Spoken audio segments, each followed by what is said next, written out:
We should just go in about 10 seconds. Maybe people are waiting. Yeah, no, they're not waiting right off the bat. Maybe people are waiting right now. Here, we'll wait. Okay, when the first person messages in chat. Refreshing our late stream over and over again. You're supposed to start 45 minutes ago. We definitely ran into some things. Some real life happened. Some cyber world. I don't understand how Twitch works. People being late. Oh, hi. Hey, Rain. The Rec Rule. Yeah, that's our Rain. That's Ryan? That's our Rain, yeah. Shout outs to Ryan. Shout outs to SCSU. We're on Team OXY, right? We're on Team yeah, we are on Team OXY. Or at least that's what the chat is. Nice. That looks live. Looks like we are almost good to go. Cheers. Cheers, Michael. Oh, change the stream title. We are not training mode Tuesdays. If we were training mode Tuesdays, that'd be sick. Yeah. Oh, baby. So let's just kill a little bit of time before we start. Congrats on the Arcadian and how that ran. Yeah, it ran very well. A lot of people liked it. The only issue was obviously seating. Seating's hard, man. Seating sucked. First round seating, you know, basically it was just me, Wieners, Kramer, Toxic Kramer, and then I went to sleep after 15 minutes. And then they seeded like everything. And then I woke up, I'm like, okay, whatever. I didn't care about the seeds. I'm like, okay, I'm going to do regional conflicts. I thought Victor pointed out a lot of good points for why seeding's hard. He was only one that articulated well. Yeah, right? I love that. I love that Victor did that. Yeah, everyone else sucked. I took some notes. You might be seeing Victor come to a mic near you. He's a good commentator. I don't know how he commentated with Jose, with Sway, but I thought it went well. Yeah, you know, it's you got to goon together, right? You got to have that goon synergy level. Yeah, he definitely wanted to goon together with Sway. Got it. You played crazy. You played nuts. Sorry, Arian. I sort of knocked your boy out. Did your boy dirty. But he did beat Squid the day after. And the day again. Yeah. You farmed him 4 times. He did the Dia. What? The mix, where you beat Squid like 4 times in a week. Really? When? There was another Wednesday night fights. He beat out Wednesday night fights? Yeah, twice. Oh, let's go, twice. Wieners. You know how it's going. What's up, Sway? What's up, Gamarad? Yeah. Yeah. But you know that's the Arcadian. You drown and then you rise again. Yeah. VODs are up if you haven't seen them already. Just go on Team OXY's YouTube. I posted in SoCal Melee. Yeah. They're already up. They were up the day after, I think. I stayed up pretty late uploading them. So let's talk about a few of these like OXY modernizations. We'll say we've got your VODs coming up like instant almost. Yeah. So they're coming up really fast. I've been grinding them out. You know, that's. Yeah, like, you know, people like them. People like fast VODs, so. Yeah, shout outs to Sleepy K for uploading those VODs back in the day when nobody could. When nobody would. Yeah. So we've got that seeding. Doubles is now running on time. Yeah, doubles will be running on time. I believe we delayed doubles at the Arcadian until like 12:10, but due to the nature of 40 teams and like all of like the top like 4 teams were all floaties, like we ran over. We staggered singles pretty well. That's how it always goes, right? Yeah, but even though we started late on everything, we ended very much on time. So I'm really looking forward to shout outs to Jerry, shout outs to Kevin, Toxic Reflection, shout outs to, you know, your streamers for running everything well. So that's not the only change OXY made, I guess. Do you want to talk about that? Yeah, so speaking of which, yours truly over here, and he is now on Team OXY. He is in charge of commentary block. Yeah, that's right. Yeah, so basically if you want to commentate SSS or TMT, we're going to have a Google Doc. We're going to fill it out, and then we're just going to see, like, gauge interest on who wants to commentate and everything.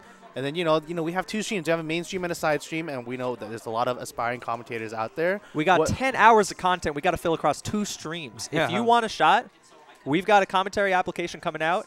You got to fill that thing. Yeah, I know there's a lot of people that want to commentate, dude. Yeah. I had like 2 or 3 people ask the TO desk, like, yo, can I commentate? I'm like, yo, sorry, mainstream we already got a commentary block for the Arcadian, but you can do side stream, right? So there's definitely plenty of you out there that want to get this done. And I'm not trying to only esports it, you know. They're going to be people that we love, you know and love. Alex Mango, these guys are going to roll up when they can, and we're going to fit them in. Yeah. But the goal of today is, so you want to be a commentator. How do you start? What's it like being a good commentator? What's the grind look like? You know, how are you going to be received? Different types of commentary, that kind of stuff. Yeah. So we got a bunch of topics for the day, and then there's going to be a little bit of Q&A from the chat. After that, we'll have a couple guests rotate through as they want. Yeah, speaking of, do we have some online guests coming through? Is this a thing? We might have a secret online guest coming up. Okay. Yeah. Are they in the chat already? They might be in the chat. Okay. All right, we're not saying anything. We're not saying anything yet. Yeah, that's for sure. What's up, Cloud? And so we've got a bunch of these topics, and then afterwards, if you want us to look at your commentary, you want to get a little bit of feedback, you know, sound a little bit smoother on the mic, we're going to take a listen and we're going to see what we can do. Yeah, definitely, like I said, side stream is where you want to learn and get better. And then, you know, if you want a shot at the mainstream, you got to prove yourself first. So unfortunately, that's just how business works. You know, but the side stream is there for a reason. And we got Vic Ramen. Shout outs to you. Definitely appreciate the commentators that always take their time, contribute. Speaking of which, Vic Ramen Raptor Tuesday. Looking nice. Good stuff. I'm taking notes. I like that. That was super good commentary between the both of you. Yeah. Gonna definitely try and get them on at some spots. Even though Raptor got bought by Mist several times, it's not important. You can be bad at the game and you can commentate. They let me commentate. Oh, man. Mist is I don't think I've ever met him in person until I met him like twice, yeah. Oh, my God. Oh, man. I just remember that, you know, when he posted after the Kira thread, he's like, oh, yeah, you know, the seating was garbage. And then I knew instantly from what type of person he was, and I saw him. I'm like, oh, this confirms it. Punk. 120%. So we're going to have a commentary app coming out, you know, float us some answers on that.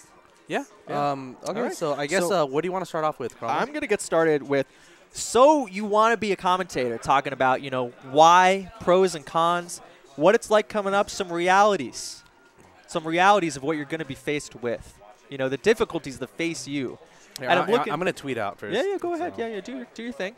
You know, kind of as a rising commentator, maybe someone who's starting out or someone who's trying to get a little bit bigger, that kind of thing. I don't have all the answers, but I've gone through a little bit. Just to talk a little bit about, I guess, me to start off. I started playing, well, I guess I started watching Melee probably sometime in 2008, 2009. I was a Silent Spectre diehard. I loved the things he did. I don't really know why. Brandon and Phil's commentary was just unbelievable. It made you feel like you were there. It made me feel like I wanted to be there too. And so I kind of, you know, did my own thing through college, practiced tech skill in my room, you know. Didn't really get to go to tournaments until I moved out here in San Diego for grad school in about 2013. And honestly, I was lucky enough to get to commentate SSS, you know. There was an empty mic. I hopped on. Ken was there. McCain was there. A bunch of people hopped on with me. I didn't know what I was doing. I wasn't any good. But people were cool about it. A-Rookie too. And that's what people need. They need that type of environment where you can just go in there and try and succeed. And then it built from there. Press start. Commentated a bunch of majors at this point. And it's nice because as you do this, the rest of San Diego also built. You know, Michael Tran with the tournaments, Koji with the streaming, and we've just got this team that we keep building and building and building. And so there are a lot of fun parts about Melee. Commentary is a good part of it too. The game itself can be frustrating sometimes, which is a challenge. What's up? All right. But yeah, there are a lot of different ways to go about the commentary game. You could be a top player. You know, someone trying to boost the way you interact with your scene, give back to it, have fun, you know, providing a little bit of analysis for your newer players. You could be a vet who just knows what's up, you know, knows the storylines of your scenes, right? They can just tell people what's going on. You just know like the storyline of like what's happening, and what's projected to happen. Mm-hmm. Or you could be a newcomer, you know, someone who's learning the game and looking to get better by analyzing it and talking about it and hanging out with people. And commentary, I think, is a natural extension of that. You know, that grind to get better in theory craft and talk to people. And one of the big pros of commentary is that it's an amazing game. You get to watch sick Melee. Sometimes it's funner than others, you know, depending on the set. Yeah. You know, true H-Box maybe not as fun sometimes. Yeah. I mean, I didn't get to watch it, but I've seen some memes. Mm-hmm. You know, I've seen some memes, man. They made stuff. I've seen some things too, yeah. It's been rough. But anyway, you know, it's a great game. You get to talk with amazing people. I mean, it's just like going to majors, right? Going to majors is sick. You get to see all of your friends. You get to talk to people that you've only maybe shitposted with on the internet or something like that. It's nice. Yeah. You've had a good time. You know, have you commentated with someone that you've only met online and then you, like who? Like, would Webbs be someone? Webbs was an example. Fendi was an example. I don't think I talked to Blur before I commentated with him. D1. You know. Yo, we need to mod Toxic. We got to mod Toxic. Yeah, we got to mod Toxic. Definitely got to mod your boy. Got to mod your boy. Oh, ban him. Yeah. Never mind. But yeah, it's a great community. There are a lot of good people. But as a commentator, there are some hard things about it, which we're going to get to. I'm not going to lie to you. I think you get better at Melee from commentating if you're doing it right. Really? Yeah. Well, it's hard to tell from me. I know. I just say words, man. I just say words. Yeah. I mean, you know, that's natural, right? But, you know, you're sitting here watching this incredible Melee. You're paying attention to the most important matches from your scene, other people's scenes, right? Yeah. You know, one thing I always saw was like how good Brandon and Phil got. Like not necessarily after commentating because they did everything. You know, Yeah, they did everything for their community. Like, you know, this is while I quit. So when I quit, Melee sort of research. Yeah. When you were super techie high schooler. Yeah, super techie high schooler, quit because of high school, college, and then came back. Now he's super techie grown ass man. See him in the Arcadian. Yeah. See him up throw wave shine along the platform. Oh, the reverse wave shine. Caesar's eyes lit up. Woo! Caesar actually was just like, oh my god. Dude, Thank you, Blur, for tweeting us out. Yeah. Legend. Caesar and I, we had some friendlies that we live in. We Yeah. did stuff that we never thought was possible to each other. He just said, dude, I've never seen that in my life. I said, dude, that your mark just destroyed me. Like, Caesar on FD just annihilated me. Holy crap. He grabbed me and I died. Right. It was a wobble. He's nuts. He makes me very mad when I play him because he hurts me. Yeah. He hurts me good. inside. Shout out to Caesar. You know, you beat me. You did well. Commentary is also fun because, like, even when you're not competing, you're still kind of doing active stuff. Yeah, I think, like, for commentary especially, it is polarizing in a sense where if you like doing it and you feel in the mood to do it, like, it goes really well. Because I know personally for myself, like, when I get immersed in a match, then, like, you know, then I feel like this is natural to me. When I get really bored and I'm, like, not feeling, you know, I'm feeling not up to it, and I just feel like I don't want to be here anymore. Like, it's really hard. Like, my co-commentators, like, not doing anything bad. I just feel like I don't have any incentive like, to say hey, man, words. I don't want to watch this. Yeah. You know, I want to go do something else, which can make it tough. Yeah. Got you, Coach. Yeah, thanks for the host, by the way, Mike Hayes and Mike Kerwin. Hayes and Kerwin. Shout outs to Kerwin, you know, esports team organizer that I can't name here anymore because, you know, we sold out. Okay. You get to help your scene, right? And this is a little bit of an answer of a question, and I've talked to a lot of top players about this. Why should there be commentary? You know? Yeah. Why shouldn't we just watch these videos muted like we were analyzing them, that kind of thing? So I believe that the top players, they prefer no commentary because the commentary is mainly low quality. Right? It's either it's one and or two things. It's either distracting or just poor content in the commentary itself. I wanna talk about that a little bit. I think top players are a little bit hard on commentary. And as a commentator, I'm not biased at all when I say that. But there are a lot of audiences. One of the Chicago commentators, and I don't want to quote him out of context, but Jack Zilla reminded us that top 200 players are not our main audience. You know, it's the people who are looking to gain some context, learn a little bit about the scene. Commentary is the Venus flytrap of tricking people into joining this wonderful, wonderful scene and watching these videos. I definitely had a big conflict. I know that one of my friends, DJ Drifting.97, we have vastly different viewpoints. I love Tiana, yeah, exactly. We have different viewpoints on commentary. I like story time, but when the commentators, like, you know, for example, like Phil and Homemade Waffles, like, I love them. Yeah. Right? But when it's a storyline for, like, you know, like 2 to 3 minutes and, like, the match, like, stuff is going on in the match, and I know they're better than me. Like, you know, I want them to tell me what's going on. Right. But I know the lower level players, like, you know, the people that are just more spectators, like, you know, instead of actually, like, trying to analyze the game, like, you know, they appreciate these stories. And it means a lot, right? You know, but some people just have different, you know, preferences. And like you said, no matter what kind of commentator you are, you're going to get crap for it. Yeah. So I think part of why – okay, so why should there be commentary? A lot, it contextualizes. It entertains. It teaches for some of the people that are new, which really does comprise, hopefully, most of our audience. Yes. You know, you don't want to misinform, which makes it tough. What's up, Cal? Shout out to 818. Hope you guys are doing good after the Arcadian. Oh, is he the one that does well in teams? I like Cal, yeah. Yeah, I think. Yeah. Does he play Falco? Does he play he teams with the Ganon? I don't know if he teams with that bit more luck. Yeah. I don't know. I just remember we got destroyed by a guy named Cal, and I was like, oh, no. This is a while ago, though. But yeah. Let me think. Oh, yeah, and at the very highest level, you get better at commentary. Maybe people are going to invite you out. Maybe they'll throw a little bit toward your flight, you know, and you get to take a trip and go to a Melee tournament. Maybe. Yeah. That's rare. That is rare. Oh, that they want you to they want to fly you out? Well, it's like, you know, that is almost never happened. Do you want to talk about what you've been flown out to? I've been flown out to Arizona, which was kind enough to fly me out. And that was really a regional thing. Those guys were great. Loved their staffing for sure. Oh, yeah. Cal and Epic Murloc destroyed me. Oh, no. Damn. But, you know, that's rare. And that was like the one time. You know? Yeah. It's rare you're going to see anything financially. Weren't you offered to Flatiron, too? Yeah, Flatiron as well. You know, Colorado there. But that's almost a never thing. So let's talk about some of the cons. You know, commentary is great. And the last thing, you get to be part of these gigantic matches. You know, these matches that you're going to watch over and over and over again. And I think that's so sick. It's your job not to mess it up. Yeah. Like, you know, one thing, you know, like I said before, things that distract from gameplay, bad commentary, right? People just want to hear the game audio because they want to analyze sets, but they might not want to hear you talk.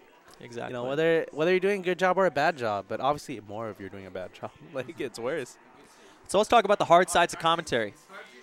Very first, if you're new, most likely everybody is going to shit on you. And there are good reasons they're shitting on you and bad reasons they're shitting on you. The bad reasons are you're new, it kind of snowballs. You maybe say one bad thing or you don't sound confident. Or you just get on your case. Or your voice is a little bit weird or, you know. Yeah. and then it's just like bam, bam, bam, bam. It keeps coming. Yeah. All of that. I've roasted people. And it's also because it's the internet. I roasted the hell out of a local commentator because I was a lot drunk and just kind of messing around. And also they made Yoshi. And that was discriminatory of me. The Sway?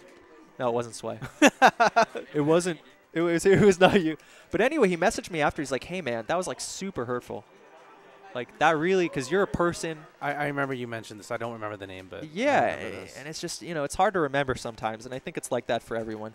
So bad reasons are because that's what Twitch chat kind of does, you know? Yeah. It's hard to make them happy. It's really easy to make people unhappy. And there's a lot that you cannot like about stuff. Yeah. If you're doing your first major or if you're doing your first tournament, you should stay off chat. You should not be looking at chat. Yeah, you're going to get demoralized by that a lot. Yeah. You know? Like me, when I upload these VODs. Oh, my God. I look at stuff, dude. There's some stuff that's messed up. Some mean-ass comments out there. Yeah. Like for some fun practice for this, play Ices in Melee. Play as Puff and don't approach once. See what they say. Yeah, and then see what I've said. Oh, man. Diskid Boogie reads every comment. Yeah. I remember you mentioned that when Diskid Boogie looks at tweets, or when he watches his replays, he just says, yeah, you know, I read the chat. I read everything, but, you know, it doesn't get to me. I think it's hard. But it's, you know, but that's why it's important to support your players, support your commentators. But it's weird because you want to go into this mode where you're like, well, F all the haters, man. I'm not listening to them at all. Yeah. But maybe you are doing some things not so good. Yeah. But, I mean, I think this is where, you know, objective analysis of your commentary, you know, from real people. Right? You gotta find trustworthy people that'll give you the real talk, and you gotta get a lot of it. That's the big thing. Yeah, because then your confidence is going to go down if you look at all this, you know, anonymous critique, quote unquote, that doesn't actually, that may serve a purpose, but most likely they're not, because there's just so much of it, so many trolls, so many, you know, people are just not good human beings. Exactly. Yeah. But, you know, that's partly what I'd like to help with. Originally, Chrommentary kind of meandered, I guess, right? Yeah, I think the original purpose was obviously doing something like this, and then, you know, we ran out of topics, but we still wanted to stream. We still had people in chat that were like, yo, let's watch this set or whatever. Like, oh, that was fun, yeah. I love watching, like, fun commentary. Yeah, dicking around's fun. Dicking around is actually so fun. Yeah. And I have almost exclusively dicked around at Last Stock. If you guys have listened to it. It's probably just been me being drunk, making Bane posts with my man Noah. Let's go. Let's go. Let's go. Woo! That's time sync right there. We got time sync. But it's nice, yeah. So what I've observed just here in San Diego is we have a lot of people who have come out of their shell. You know. Yeah, people that do want to commentate. Like Sway. Look at Sway. Oh, yes, Sway. Sway SD. You know, now he's commentating big stuff. Yeah. Big stuff. SSS is don't park on the grass. He's got a pop and stream, you know. Yeah. He's growing a lot more confident putting himself out there. That's great. And he got sick of Melee, too. Yeah, I think he's definitely very swag. I know I talked to him about this before. It reminds of me. Yeah. He's like the Peach version of you. Yeah. He's just nuts. He does nutty stuff. But, you know, like his personality on stream is very good. If you guys want to follow him, twitch.tv/SwaySD, I believe. Yeah. Yeah, he's right there. Yeah. He's modded in there. That's for sure. But, yeah, his commentary is, you know, very good. Like, I don't know why he wanted to start commentary, but he started from zero. Now he's a hero. Yeah, exactly. And that's the thing. You know, San Diego, they're good, and it's not because of me. Like, I'll give them advice when they want. But these guys, we have a gigantic amount of players that are capable of some very good commentary from the analytics side where we have Okami and Zach coming in, you know, our top players. You have people that are entertaining. You know, we've got a lot of these guys that I just love to put on the mic. Yeah. I think we can have the same thing in SoCal. I really, really do. I agree with you. There's a lot of people out there that want to commentate. They do. And let's talk about that. You got to ask yourself why. You got to ask yourself why you want to commentate. And we're going to come a little bit back into that. Some harder things. It's hard to break out. it's hard to get good at commentary. It's easy to try super hard at commentary and then get really tense and nervous about it. See me wearing suits and stuff, you know. You're getting like, you know, It's hard. especially if chat's on there, you're gonna get hella nervous. You're gonna just get swamped. Because normally when people first try to start out commentating, they have this vision of what they want to do. They think it's gonna be easy, and once they get up there, then whether they're not either good enough at the game, Yeah. or whether they're just not good enough at articulating their thoughts. Like one of those two things may combine together, and like it shows on the mic. You're nervous, you stutter. Like there's just a lot of things I learned in communications. Just like one, you want to speak slow. Right? Everyone speaks fast. Right, everyone's just like, oh my god, like he's doing this, fast. he does this, oh my god, wave dash, blah blah blah, tipper, yeah. They say that, or like they stutter, like Doubles. yeah. One thing I wanna add. So in the commentary application we have for those of you that want to commentate SSS and TMT, I'm gonna make you do doubles. Doubles is hard. Yeah. But it's going to teach you a lot of these fundamentals that we're going to talk about a little bit later into this. But back to the bad things about commentary. Everyone's going to make fun of you. Everyone's going to make fun of you for things that you should be made fun of, or maybe that you shouldn't be made fun of. It's hard to break out and get good. Being on the commentary grind involves a lot, and it's a lot of networking. It's a lot of lucky breaks going here and there. Webbs talks about how he grinded through 2014 through 2016, but it was hard for him on the financials traveling to these places. He practiced. Like you just gotta practice. Like you got it. Yeah, but it's hard. It's the same. Like if you have to make a speech, you gotta practice. You gotta. Yeah. Like if you don't practice, but then you can't freak out about it too much. You can't over practice. That's the bad part. I think. Well, okay. Oh, doing anything too much is obviously bad, but you can always practice. Yeah. So, like I said, the most important part, the one thing that everyone has, is they speak too fast. I always speak too fast. Yeah. It's so an East Coast thing. I blame it. I blame it. Okay. We've got something that I like to call Ashcon syndrome. And I love Ashcon. Ashcon, if you don't know him, is someone who took the NorCal streaming scene from zero to where it is right now. UC Berkeley, he made them the powerhouse scene that they are. Yeah. Organization. He's helped us in San Diego too. But people pop off when they beat Ashcon. People make fun of Ashcon because people make fun of Ashcon on stream.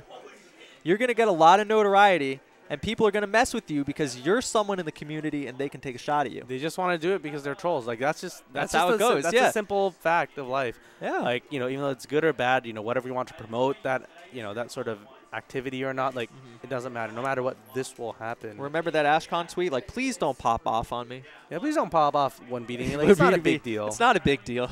Yeah. Like, so shout outs to Ashcon. Ashcon's got himself together. Love you. But that's what I'm saying. We got Rip Ashcon in the chat. But you're gonna see your what you're trying to give to your community. It's gonna get shit on a little bit, and that's the nature of it, right? Yeah. So that's the negative part. We talked about Twitch chat. Keep that probably on the DL. You don't want to be actively reacting to that. You don't want to go off of it. It's really okay. Yeah, Spencer. I'm sorry, guys. Yeah, I slighted a lot of people by saying that, but I'm talking up Ashcon. Shout outs to Spencer, Olive Showdown, Angdrew, Hugo, Boback, all of those guys, So that was shit's mod Spencer. That was bad. Spencer actually takes on it. But Spencer loves Ashcon. That's what we don't see. We don't see that Spencer loves Ashcon. There's a lot that goes a little bit below the radar, under the radar on that. Okay. People might. I know you guys are no longer Showdown, but historically, I'm gonna stop putting the foot in the mouth here. Is Hugo list? Is that Dr. Z? That's Dr. Z, the legend. The legend. People are gonna mess with you on Twitter. That's kind of how it is. Some people in your scene may react negatively to what you do. And that depends on what you're trying to do in general. What is up? DTB. We got the DTB founding member here. We got Kyle. Can we get this guy on camera for a split second? Shotgun. Grapefruit Sculpin. That would be something. I haven't shotgun a beer yet. Koji, can we get in here, Kyle? No. This man only $10. See on the Arcadian Fantasy Draft. Yeah. We're gonna try. Oh, we're giving him the mic? Yeah. All right. See, we got a lot of sick people in San Diego who can commentate. They're good to talk to. Yeah. So pros and cons, but the good. Oh, you get to be part of this amazing Look scene. at that to the right, or this Woo! way. That's Charles. What's up, Kyle?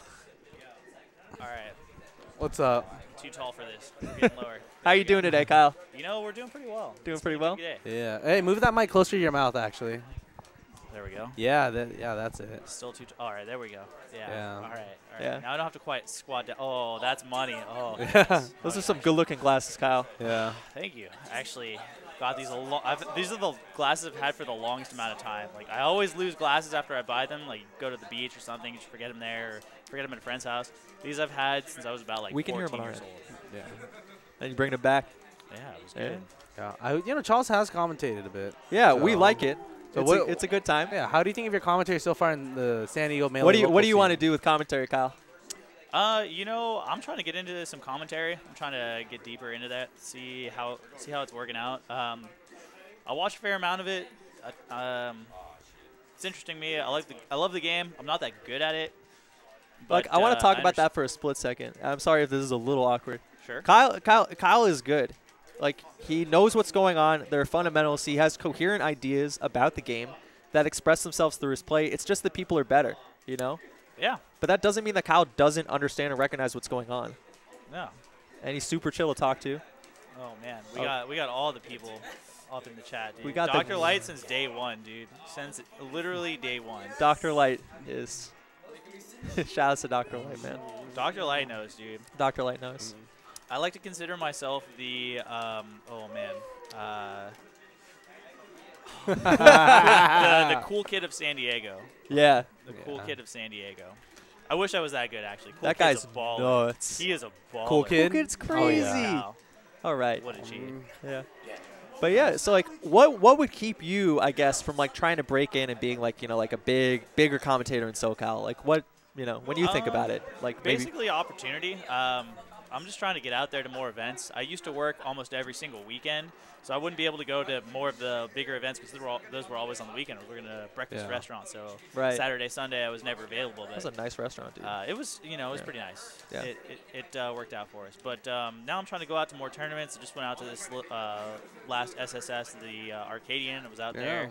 Yeah. Didn't get on the commentary, but it was pretty stacked. We had a lot of good people out there on the commentary. And all those ranked players just yeah, not we playing. Exactly. we got all the ranked players. I think we got Kira, Facial, Alex 19. Alex 19 showed up impromptu. Showed up. Yeah. We got to get that guy down here, man. We do. I feel like he would Alex enjoy. 19? We got to get him drinking the beers. We do. Yeah. We do.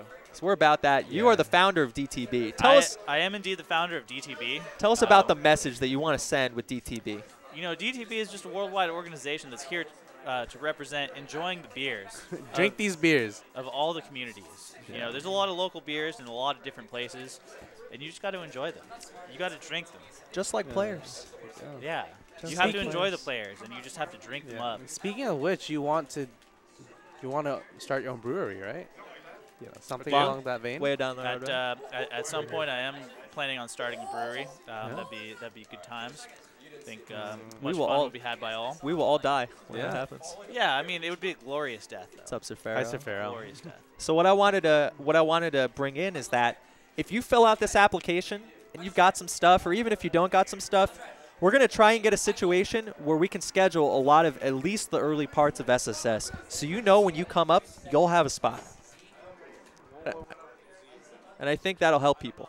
Yeah, absolutely. Yeah. As long as people are thirsty to get on the mic, you know, we're more than happy to oblige. Because it's kind of a crapshoot, right? Like you go up there, but you don't know who you got to talk to or what's got to happen to get you on this mic, right? That's another really cool thing about commentary is that you get to interact with a lot of cool people. Like, I know I've met people from inside the San Diego region while I've been doing other commentary at some smaller events that I've never even met before. And now we're homies, you know, and I talk to them every now and then. So it's been really cool. And now, you know, I'd like to broaden that to some of the, like, Los Angeles tournaments. I know I'm Yeah. originally from 805, actually. Shout outs to 805. Shout outs to 805, Newbury Park specifically. Shout outs. Let's go Panthers. You know Woo. it. Woo. Say goddamn. You played hella soccer, man, right? Yeah. Hella football. A lot more soccer than I did football. Yeah. But a little bit of football. Aren't here you a and there. soccer champion? You've told me things about just competing that have just been like eye-opening, like things that have just been like I used to worry about people shit talking me during my sets, and you told me a story. Do you remember that story? I don't know if I do. But So it's like you were just telling me what it was like being at an away game. oh baby, yeah. Oh man. Like how much harder that is than anything we ever deal with. Like. Yeah, if you've never played soccer against like Santa Barbara on an away game, you really just don't know what heckling is. Fuck Santa Barbara. Like Melee, for the most part, people just want to see good play. And soccer's the same way. However, you just shit talk the other team no matter what. No matter what. You die hard, root for your team, and shit talk the other team. So literally, there was about 45 people behind our goalie, all blacked out at 8 a.m. from Santa Barbara. And they were just yelling at our goalie the entire game. Our goalie had the worst game of his life. He let in 2 goals that he never would have ever had the situation been different. However, that's just, what happens when you're getting heckled. Yeah. It's a whole different game when there's a crowd around. It really is. A lot more added pressure. That helped me build a backbone on that because it's like you got to deal with this. You have to deal with the pressure. Yeah. The pressure is an actual thing. Outside of Melee, people got a lot that are they're interesting people. You want to talk to them. You want to watch the game together. Yeah, it's true. It's true. Well, I mean, we had that Smash Social recently down here in San Diego, and we were watching some of what was the tournament we were watching over at I forget. IDHF. IDHF. Colorado. We watched Flatiron. Yeah, we did. That was nuts. We did. We were streaming that up on the flat screen. Yeah. That was pretty cool. Just screaming, yeah. That was a good time, man. That was a good time. A drink in hand, a burger in hand, watching some Melee with some good friends. Yeah. Breaking it down. It was good. See, that's what commentary is great. You're just watching commentary and talking about it with a friend, and and you've also got everyone in the everyone in the audience there too. Yeah, very much so. The audience is there to help you. That's where I find I struggle with the actual data of the game, the frame data, because I'm still relatively new. Gotcha. And I get a lot of help from the chat itself because they have a lot of info. They definitely do have some info about things. Isn't it? Where is Vorpal today? Isn't it his birthday? Happy birthday, Vorpal! Shout out to Vorpal. Yeah. Happy birthday. Shout outs to him. Olam Gomp Modif. Olam Gomp Modif. So we're gonna keep going with what makes a good commentator, just some of the aspects that make it good. Kyle, if you want to stick around, you're welcome. But otherwise, thank you for joining us. Yeah, I'll stick around for a little bit. I'm probably fiending to getting some friendlies over this way, but I have a little more of this beer that I should probably finish before I do that. Grapefruit Sculpin. It is the grapefruit Sculpin. Nice, nice. Which is good. I can only have one of these though. It's a little too acidic for my tastes. Personal opinion. Miss Slayer. Miss Slayer. Happy birthday, Miss Slayer.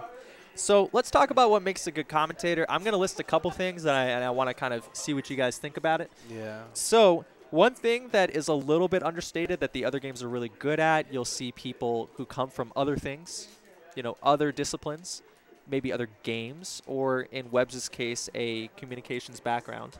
Yeah. The mechanics, pacing, intonation. I take a slightly different voice when I commentate, and that bothered me for a while, but it's okay to enunciate, right? Like I said, it's important. You gotta, like I said, you speak slow, you enunciate. People can understand what's going on, and if people don't understand you, they're just gonna be like, "Oh, this guy's just muttering gibberish." Like it's not gonna matter. Things like professionality, camera angles, working with people, talking to people. Getting to know your other commentator. I love Charles's classes. Charles' just classes looking are at so it. sick. Oh my god. Oh my gosh. That kind of thing is a big part of it. Another big thing about Melee commentary that I think is always going to be important is contextualization. The ability to know what's going on in the tournament. That could be bracket knowledge. Excuse me. That can be recent head-to-heads with people. That can be, putting things together in a narrative. But that's kind of hard. Professionality is a word now, Fendrick. I'm having a rough day. You know why. Shout out professionalism. All right, I'll see you on that one. Honestly, my personal favorite thing, actually, you just touched on is the contextual aspect of it. Is if you can go back and say why this match is important. Like the last time these guys played, blank happened. Like it was a super close set, but some janky stuff happened right at the end, and this is sort of the run back. I feel like that is the sort of thing that really adds a lot to a match and can give you some sort of basis as to why these players would be, so vengeful against each other. And you got, I know, I love you, Fendi. Shout outs to Fendi. So I guess storyline, some back on something that reels the audience in. Yeah. Exactly. Right? Like Tricle Man versus Malachi. Like, you got to get the people going. Malachi has fought San Diego many a time. Michael Tran is too evil many times. Michael Malachi Tran has encountered the refuses to seating. up throw up air, but instead he'll up throw shine into Waveland up smash. Oh, him. yeah, Oh that was my a Caesar, Oh my dude. Yo, rest in God, peace, Malachi. That was a rough please. set. Holy crap. Holy Yeah. cow. He just kept going to ledge over and over again. Twice. It was terrifying. Yeah. All right, enough about that. Shout outs to the Big O Penis, which is the name of someone in the chat. Where was I? So contextualization, why are things mattering? Oh shit, this guy brought out some new technology. People have different ways of approaching it. One of them is a very by the books, by the numbers, data approach, which Tafo, I think, the Tafo revolutionized. Absolutely. Really did. And that is aided by community efforts. For example, we have Skillkeeper here in San Diego. We have an exceptional skill keeper here in San Diego. It's pretty rock solid. That lets us know instantly. Except I keep going down in it, so that's the only thing that I disagree with. I'm not trying to I should be able to go up without winning. Is my issue with Skillkeeper. Perhaps. I shouldn't have to do anything. Have you seen my Twitter? Good losses, right? Yeah, Good losses. Good losses. Good matches. Aaron, here's the thing.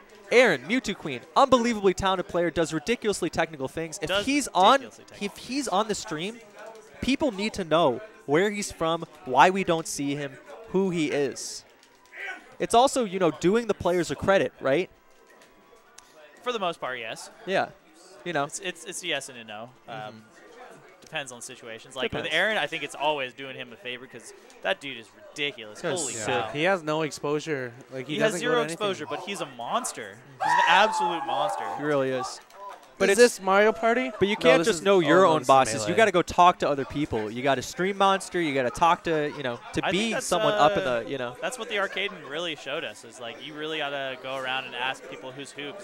Dude, that guy Franz, I played against him a couple weeks before the Arcadian, and he is nuts. He's just nuts. Little 12-year-old kid whooping everybody. He's a baller, though. Oh, my God. I played him. I lost 2-0, and he just 8-caped me.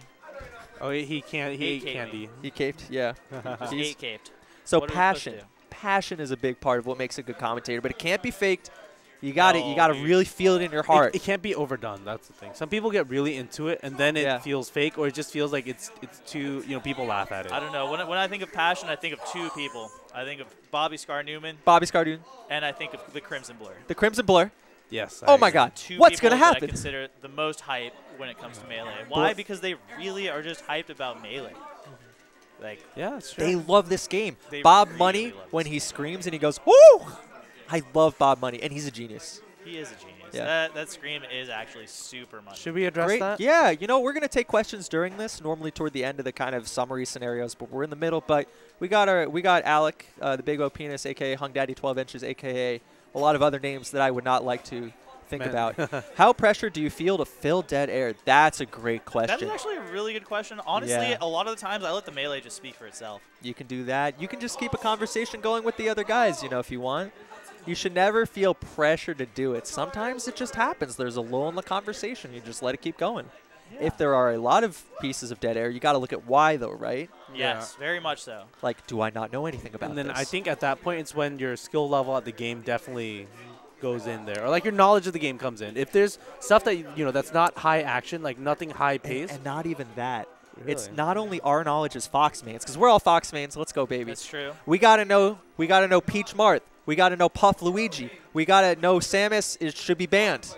Yes. There should be no Samuses allowed. No, honestly, Samus is fine by me. Yeah, Samus is all right. Yeah. Samus is completely. I like Samus more than I like other characters. Ganon. Still working on that one. Shout out to hdBryan for all the good Samus prizes. hdBryan, what's he? I know Sean Gigi's doing a lot of weightlifting stuff, but okay, that's guy's lift heavy. Yeah. I got nothing on hdBryan. Chad, I see you guys about Mewtwo Queen. You better calm the hell down. I hit him up every once in a while, trying to get him out to a tournament, tell him we should team, and then he just is like, no. Just ditches. He's just deadlifting 6,000 pounds or something. No, man, I'm more swole than he is now. Really? Oh, man. Oh, definitely, dude. Oh, brutal. Definitely. Where were we? Back to this. Charisma is a tough thing. I don't know. I'm actually going to kind of give that one a pass. But some people are just charismatic. You like to watch them. You're interested in what they're saying. It's just how they convey themselves. Yeah, that's it. You have some That people. kind of goes back to the whole point of being hype is the charisma almost. That's charisma, yeah. But charisma is a big part of hype, I think. Because it gets you moving. You can have charisma without being overly hype about everything, though. You can just be a charismatic commentator. Like, you could just, what's the word? Swear to God, Boomadora, what's up? Yeah. You can be like vivacious. You can have just a really good vocabulary to describe every sort of situation that's going on at the time, and just all. But I suppose that is partly being hype about it. It's got to be exciting. Yeah. But I mean, it's an exciting game, so it's easy to be hyped about it. Sure shit is. One thing that actually has been bothering me for a while is that, I've been pretty down lately, either mad at the game or mad at life and that kind of thing. And it's hard to put on the friendly face for commentary when you just know it's not real, right?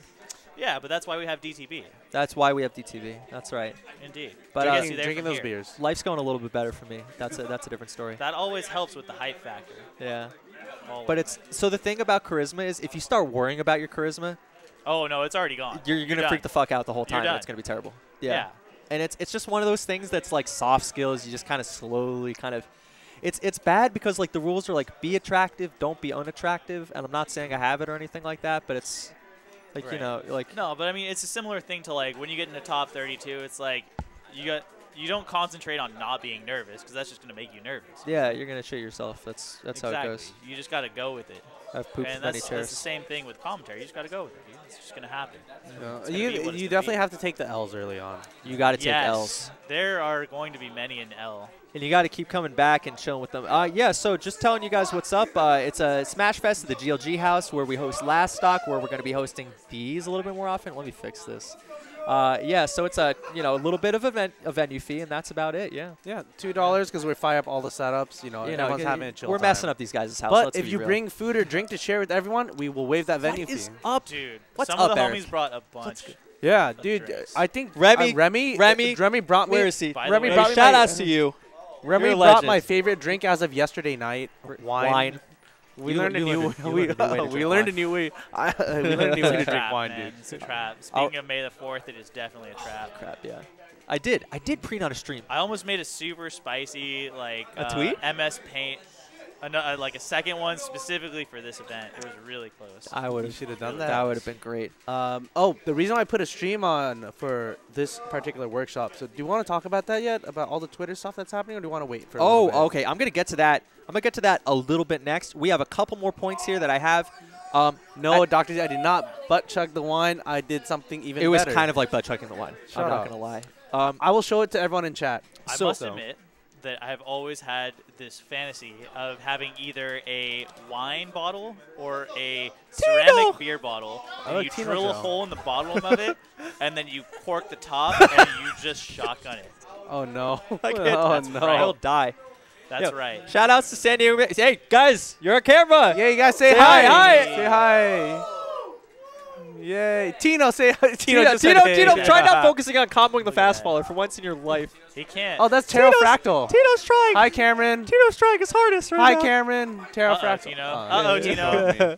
No, Tino, please. Yeah. I think I just saw a dope cheek edgeguard in the background. Probably by Pterophractal. By dope, I mean not really. That's Pterophactal just drinks his beer. That's Pterophactal. Shout out to him. Yeah. A couple more things here. Analysis. So this is game knowledge, knowing what's going on. This is hard. If you're not a top player, this part may not be for us. That's where I don't put my input in. Yeah. Why did they do this? Why did they do X, Y, Z? Exactly. It's good to talk about, but you also don't want to act like you're an authority when I'm not making that at pools here at SSS a lot of the time. This is the sort of thing that I will listen to if it's Armada commentating on a set.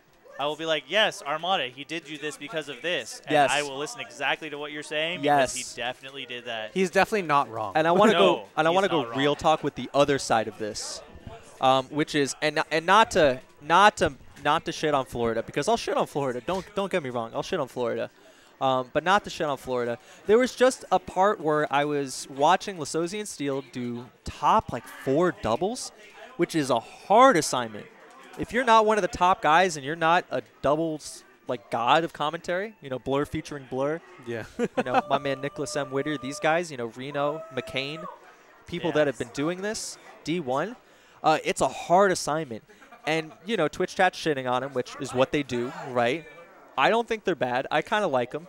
But there was just this point where I was just kind of, chilling in my apartment, listening to them, and I'm like, why do I care what Lasozi and Steele think about this matchup? I said kind of meanly in my mind. And I'm sorry, Lasozi and Steele. I think you guys are going to be good for sure.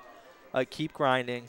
I'm not, I'm not saying I'm better than you or anything like that. I'm just, but it's something you have to question while you're watching. But yeah, but it's also like, why would anyone care what I would say about what I think about? Exactly. That's the real point. And that's the part where it's outside of even being a commentator. You actually just have to be like, you have to be knowledgeable about the game. You got to be knowledgeable, and you got to have that top player muscle behind it. Otherwise, you're just asking your. Paper towels inside. Someone fucked up a beer. Sorry, Man guys. down. But it's just one of those things where you got to make the audience trust you. So you either have to build that trust, and Lasozi and Steel do a good job of this with local streams, and that's why I think it's unfair. But it's when you come up to this different audience, which I want to talk about in a little bit, you got to, So, like, Mike Hayes is really good about knowing his role. He drops analysis. Yeah, he's very good about it, too. He's very good about it. Yeah. Yeah, I don't know. I mean, everything I've heard about from Mike Hayes so far, I've been like, yes, that all seems very feasible, plausible. Yeah. Good info. Things that I might have not known before. Damn, other Mike. people who are good at that. Not cool. Toph, honestly, Toph is pretty good. I love Toph's commentary because he knows what he's talking. Yeah. I've learned many a thing about certain matchups just from watching the Scar and Toph show. Like, I will legitimately do things like grab the ledge, and when Marth goes low, I'll just fall off back or on tall stages. It's just because, like, I saw it on the Scar and Toph show. It actually works. It's guaranteed. Yeah. No. It's nice. They teach me stuff. These guys are knowledgeable. And even if, all of your friends that you know about, regardless of how much you bop them enough, they know some stuff about Melee. Yeah, everyone knows at least a thing or two. But the most important part about commentary almost all the time is the ability to keep a dialogue going with your co-commentator. The show must go on. Doesn't this directly conflict with feeling that you need to fill dead air? Yeah. That's what's hard. You got to be. What I look for out of rising commentators, the ones that I respect even more than usual, are the ones that get stuck in kind of a weird commentary role and they champ through it. They find a way out of it. They find a way to succeed, yeah. You got to find a question that brings up some conversation. You got to make it happen. Yeah. It's a conversation. You can't be talking across each other. No. Yeah. But I mean, how difficult is that? You're talking about some Melee. D1 is amazing at this. D1 is actually really, really good at that. He works with anybody. Yeah, he'll do it. Yeah. So Blur said something, and I want to talk to Blur in a little bit about this more. But he said the mark of a good commentator is if you can do round 1 doubles at 8 a.m., which I have once drunkenly, accidentally forfeited from. in all honesty, Brandon does it a lot too. A lot of these guys, they will do it. I've seen Toph do it. That's the mark of a strong commentator, being able to keep this dialogue going with their co-commentator and with an audience role, That's a lot of pressure, especially that early in the morning. That's for sure. Especially when, when you're at EVO in Vegas. And it's dumb. It gets a little crazy out there. That's for sure. I want to take a little bit of Q&A. We're going to go to our next segment, which is going to be just my thoughts on the state of current Melee commentary, what's it like, and people's feedback on it. Yeah. Let's see what the chat has to say. Yeah, let's see what chat. Is this a tourney or a commentary show? This is actually a commentary show. Yeah, I'm so sorry, Paul. This is a Smash Fest. We got the Goon Squad back here. We got some beers, but this is mostly to talk about commentary and a few things that are going to be changing with SoCal. So just to keep breezing us through before we connect to the next thing, one of the things I'm doing as commentary manager for OXY in the future is encouraging people to work together, work with different people. I'm going to pair people with different, regions. But exclamation mark bracket. I love that. You got to see who works well together, right? You got to find that chemistry. Like Tino works well together with nobody. It's true. Because he's already the best player in the world. Yeah. Yep. Look at this little kid. Here. Look at this little kid. Guy. This guy, yeah. How well did he do at the Arcadian? Tino and I did not. No. Did not. We don't talk about that. We don't commentate. Hey, Young, what's up? We don't commentate well. I'm the best commentator. You are the best commentator. That's Tino, the messed up part. I wouldn't trust you with a microphone. I can't trust Tino with the microphone. There's stuff that you definitely don't trust Tino with. Remember when I beat Dr. Light and the whole time Tino's begging I lose, so like the losers bracket's easier. He's like, please lose, Jake. Yeah, but in my heart I want to be. I know in your heart you want to be. He doesn't have a heart. That's not what you said, though, Tino. All right. Great question. We're going to judge you based on what you said. From Alec again. Do you practice diction and do vocal warm-ups before hopping on the mic at the more formal events? Honestly, I always make fun of myself if I do it, but I really also do it because I'm just worried I'm going to crack every single voice, like, you know, that I'm going to be all over the place. Humming, dude. Humming is what you're supposed to do.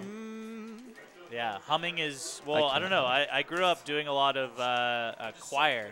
You did? So, yeah, I did a lot of singing. Dude, and you're to stop you from, like, your voice cracking, you're supposed to warm up by humming. I just did the Anchorman warm-ups. The Human Torch was denied a bank loan. I was taught that was a thing. You know, Lanolin. Lanolin. Lanolin. It's sheep's wool. So someone asked what? Yeah, so Tino, Tino says you're really good, and not the drunk friendlies. He'll never forget it. Okay, so commentator archetypes. It's actually different in Melee because in a lot of other, just Melee is different, and I had a bunch of like Chrommentary sessions where we just decided Melee was different. It's hard to break people into analysis and color commentary. You just gotta go. You gotta both do it. Yeah. You gotta both get in there. There's a variety of ranges of people and the variety of ranges of knowledge, and the combination of those two makes a very broad spectrum of commentators. So you could have, you know, someone who's straight coming out of Stanford and they're super well educated. They've been, you know, reading high level their entire life, speaking about things in Melee that they have no idea about. And then you could have somebody who's just like, you know, been working their whole life, never gone to school, and they know everything about Melee, but they speak differently about it because, you know, they're not maybe as well rounded in vocabulary sense. But they know what they're talking about. Exactly, right? Yeah. Do you remember Amos Vang? Sorry to cut you off. No worries. So I just, oh my God. Do you remember? I just can't get it. Amos Vang. Do you remember that guy? It sounds super familiar. That's the guy with the amazing voice but knew nothing about Melee and commentated one of those Canadian tournaments. Yeah, okay, no, I know who you're talking about now. Guy was nuts. I was not flattering to him when I talked about commentary. Because in Melee, game knowledge is so important. You really can't just roll up to another game and come into it like you can with Melee. Yeah, I mean, it's true. However, I don't know. From Gommel, that's right. It was Gommel. Shout out to Gommel. That's what it was, wasn't it? Yeah, it was, yeah. So I guess state of current Melee commentary is next. We might have a special guest for this part. There was a little bit of Twitter drama today that I want to talk about with a guest. I'm going to talk to Koji about that. Koji. Should I pass the mic here? You might have to. But thank you, Kyle. We'll be back. Yeah, Charles, everybody. Man. Guy's a legend. $10 on the Arcadian Fantasy Draft. That's right. he made me money. O2, baby. O2, baby. Koji, can we have our special guest call in about 10 minutes? Yeah, of course. Yeah. I'll let them know. That would be great. Okay, so state of current Melee commentary. What you got to know is that there are different types of streams with different types of audiences. Right, I'm going to check the tweets right now, and we'll see what's going on. We're gonna pull up some of these tweets today. You've got local commentary where you're just trying to have a good time. Don't try too hard with it. Just tell people what's going on, what results matter.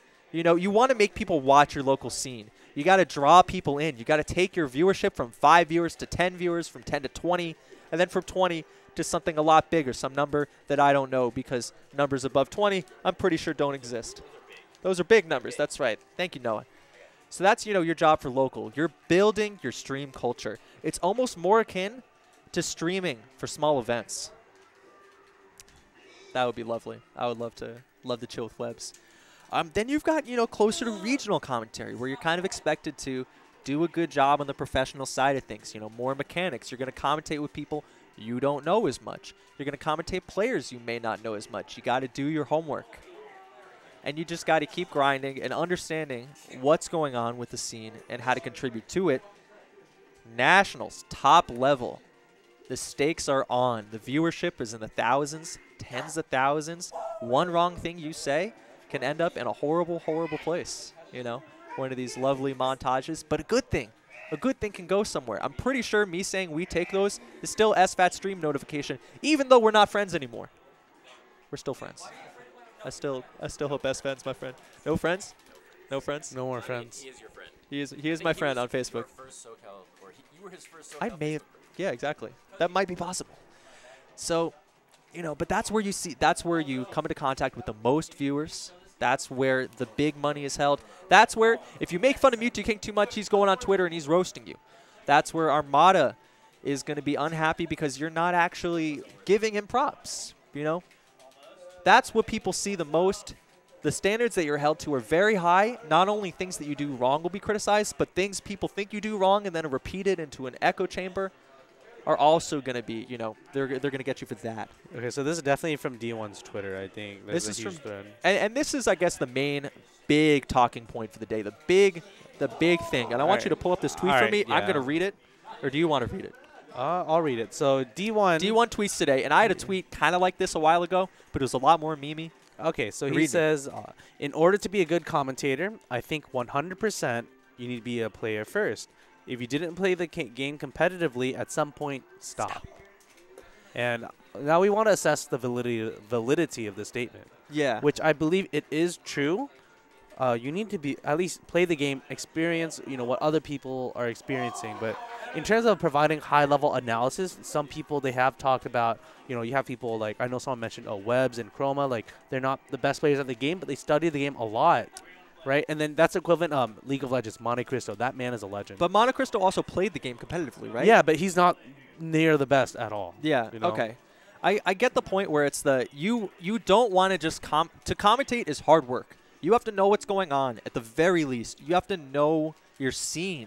You got to know how the game works. You can't just be messing up basic stuff about the game. Even if you do, it's okay. It's part of prepping, right? And I think it's always best to say if you don't know the specifics of something, just say you don't know. Just you don't know. Right? That's Either okay. don't say anything.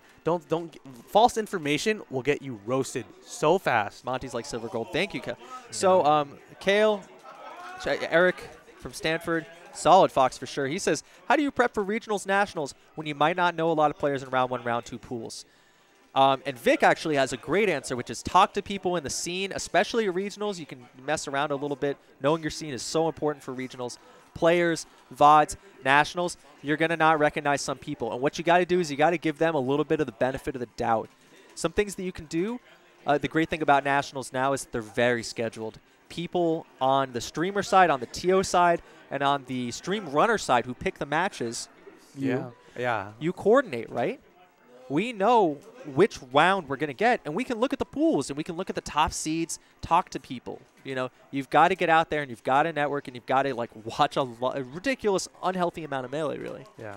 For one thing, if people, some commentators, you might think that, oh, they know so much about these players. And then, in reality, it's the stream runners finding out who these players are. They write notes. Like, the commentators might not know, oh, this guy's, like, top 8 in his, like, little small city. Mm-hmm. But if one of the runners or the pool captains know, they'll make a note of it. And you write that up to the casters, and they read it. Like, oh, this guy is, you know, top 8 region in some random city in Kansas or something. Exactly. Right? But then, you know, that information adds flair to the match. Webbs has a great point here, which is that it's hard to be a commentator just to be a commentator. Webbs is a competitor. Webbs also, I think, helps run TOE type stuff. You want to play all the roles, but you want to compete, and we're going to talk about that later. Webbs said his big break was UFGTX in 2014. He got to do top 8 with D1. They were the featured commentators, D1 and DK, but they subbed TK out for Webbs because they didn't know the local guys. Webbs knew everything, and he spoke well. Got along well, breakout star. Yeah. You gotta put your scene on. I don't know if Webb's TOs really, but I know he's involved in some organizational stuff. So this is the stuff. tweet in question from D1. Yeah. How is it different commentating different levels of play? Does your attitude change if both players are being precise and playing at a high level compared to if there's a lot of low mid level going around? How do you deal with the unpredictability of badness? You gotta, you know, it's really tempting to shit on the players for sure. I think it's not necessarily shitting, but I think you generalize. When you don't know this player, you just assume that they're bad. They're bad or that they're good, right? And then when you see that they're doing better stuff, then you get surprised whether it's genuine or not. Yeah. But yeah, so you got to give them the benefit of the doubt. Find things you find entertaining, you know. And this is when it's kind of early pools. This is when you can kind of go off topic and just, you know, have conversations. Yeah, because those matches are not considered relevant. But I think if you do want to practice commentary, these players are going to watch them again too. Yeah. Their streams are going to watch them. Their scenes are going to watch them. You know. Yeah. How am I supposed to commentate doubles? So much going on. So a big thing about doubles is that, but that's not me. That's about Blur's money matches. Yeah. So that's actually a great point. How am I supposed to commentate what's going on? You don't want to do a lot of, you can get lost with everything that's happening. Yeah. Even a lot of the players don't see everything that's happening. structural information, historical information, really exciting things that are happening. You can summarize quickly and get a lot of good practice with that. Talking to your teammates and understanding how doubles is perceived at the high level, not even that you understand how to play it. You know, reading guides like, you know, SFATs, NMW has some great guides for understanding how they think about doubles, because if you know how they think about doubles, you know what they're trying to do. And if you know what they're trying to do, you can help other people understand and contextualize it. I think in doubles, it matters so much more that you have to play doubles. Like, I think, like, when you understand, like, what's good and bad in doubles, like, what are the typical noob mistakes that people do when playing doubles, then I think you can provide at least some insight where you can just say, oh, this guy was going for a generic bad option, and I'm going to explain why this is bad when people think it's good. Like, or you can call tunnel vision, right? Yeah. You can recognize things from your own play that you've had problems with. Go ahead. I mean, that's pretty much it. I think, like, doubles, there's, like I said, there's so much going on where people just, you know, they don't know what to say. Because, like, there's 4 things on the map, maybe even more, you know, like, it's ridiculous. But once you understand doubles and you understand, you know, when to save a teammate or when to follow up, then you can actually point it out. And I guarantee you, many people in the chat probably don't know that at all about doubles. Doubles is hard, man. Yeah. So what's important for a competitor is that you need to understand what they're doing as competitors, how they feel as competitors, how they approach stuff. You need to be trying. I think you need to have a point where you're trying the hardest you can to be the, you know, to be a strong player in Melee. Yeah. Otherwise, you're losing the context. You're talking about something that, you know, you don't empathize with as much. Yeah. And that's a big deal. Big O Penis had a great point again, which is maybe it's bad to go off topic during these earlier ones, right? Because maybe this is the only time they're going to hear big commentators talk about their match. I had friends back when I was in high school that said their life Melee dream was to get on a match commentated by Brandon and Phil, and we thought that would never happen. Hey, how you doing? I can't hear them, by the way. I doubt I'm supposed to. Hey, yo, I guess we have a Crimson special Blur. guest. We have the one, the only, Crimson Blur. the Crimson Blur. How are you doing today? Can you guys hear me right now? I'm Yeah, doing yeah. great. I can hear you. We've got you in. We've got you in on our audio, and then we're just yelling into the phone. This is brilliant. I think this is a fantastic innovation. Yeah. Shout outs to Koji, our streamer, for implementing this. So. And shout outs to you. Thank you for adding me to this team. I'm excited to see what we can do to SoCal commentary from here. Yeah, dude, I'm excited. I think that, like, especially after the commentary discussion that people brought up today, I think it's really important that, like, the next generation of commentators come up. I think we're seeing that, you know, some of the old guard of commentary, you know, sometimes they go through life things. Like, of course, Scar just had his kid. You know, like, everyone has, like, different things. Like, Frog had health problems earlier. It's really important to have some fresh faces which can fill in the gaps. And I think for the most part, like, most events don't have more than, like, DreamHack Austin only flew out 2 people. Not because they couldn't fly out anyone else. It's because of, like, the top level of casters, like, we were the only ones really available, right? Right. So I think there's actually an opportunity here, and there's actually too few casters in Smash, if anything. And so I think that it's really important for this next level of commentary to the new generation of commentary to get built up. I mean, at the very least, at the regional and local level, where I think there's a lot of improvement that could be done. I feel that too. So, you know, let's start talking a little bit of trash. Leffen today on Twitter. What do you feel about some of the, you know, pseudo accusations he made against the state of our commentary scene versus other esports commentary scenes? So basically, I think he's half right about some things. So the thing you just pointed out right now, I think is mostly wrong about. But some of the things he said are very correct. He pointed out that there is too much bias in commentary right now, especially at the top level. He is 100% correct. Some of this commentary that's come out in the last 4 months has been shameful, in my opinion, and very bad. Like, you just watch, it was Chu versus someone at last Summit, and just how biased that was against Chu. Like, I'm pretty sure, like, the whole couch screamed no right as he lost, right? Like, that was pretty bad in my opinion. And I think that there's a room for, like, a casual bias, and especially depending on the event type.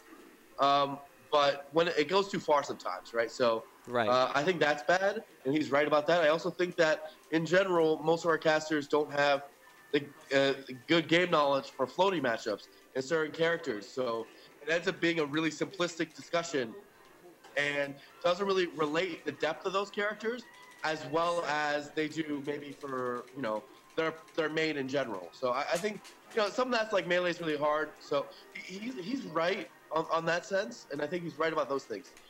The things he's wrong about are that, number one, he assumes the esports guys, even though they get paid more, they do more, or that they care more, or any of the above. And by esports, we're That's talking about prominent games like League of Legends, Dota, you know, those commentators. Yeah, and I go all the way down, actually. Like, basically, if it's a video game and you're getting paid to cast it, I mean, Smash might be bigger than you, but you're still an esport, right? I'm talking about like Smite, and I go all the way, like even farther. Here's the Storm, all the games, right?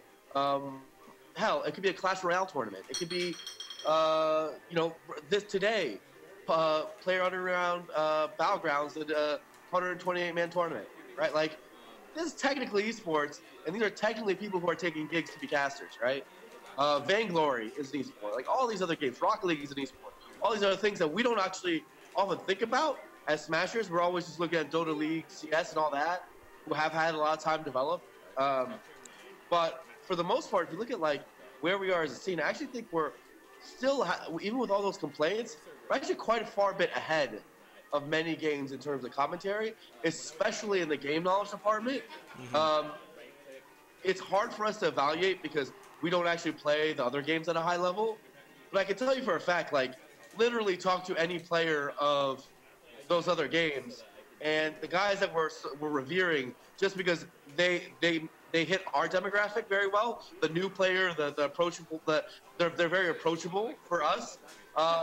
It doesn't mean that they necessarily know a lot about the game, right? Or that they've grinded or thought a lot about it, or even that they work very hard at their job, right? So I think that assumption is very wrong. It's one he's making mostly because he doesn't know any better. So that's the one big point that I think he's just wrong about. And then the other thing he said was his comment about top players, where he said, basically, commentators, something along the lines of commentators shouldn't expect to get paid because, for the most part, they're very replaceable by top players who do, for what he said, an equivalent or maybe even better job. I think that's largely untrue. That was actually. the one, yeah. That was the big one. That would rub a lot of people the wrong way, especially I think that's actually largely untrue. I think Mango is a pretty good commentator, but at the same time, like we just talked about bias. Have you seen him watch a Jigglypuff or an Ice Climber match? He can't bear it. He like sometimes walks up and leaves. I mean, we've done SSS commentary where he stands up, goes to the bathroom. I'm solo commentating for 2 minutes, and then he comes back, right? Like, what about like, hey, he has to do an interview, or he has to bring a cut in from a real professional production? Like let's be real. Like, there's actual media skills you need to have as a commentator, which I agree. A lot of these players, because they're paired with like a pro commentator when they're on, get carried by, right? So when you're designing your commentary schedule, you'll like pair Armada with Toph, like we did at Dream Like Austin. Why? Because Toph will just carry the rest of it, like in terms of the actual production half of it, and Armada's job is just to sit there and like drop game knowledge, which he's gonna do a good job at. But that doesn't mean he's a well-rounded commentator. That just means he has a lot of game knowledge, right? Right. And so I think that's like important to keep in mind that without Toph, that would have been half as good. It might look like he's doing a simple job, but like being the guy who's facilitating is really hard in that situation, actually, because most of the time you're in a position where you can't give your own opinion because Armada's sitting there. That's right. Oh yeah. So like I think that's something that should be realized, and also there's just the pure fact that those players can't play, so there's value in a caster. Those players are going to be playing. There's a value in a caster who's not a top 8 player. This right? is this was the Juggle Guy tweet where he's saying, you know, he's making fun of maybe you or maybe, you know, Fendi, where I know they're not going to be in top 32, so I can slot them. Yeah, exactly, right?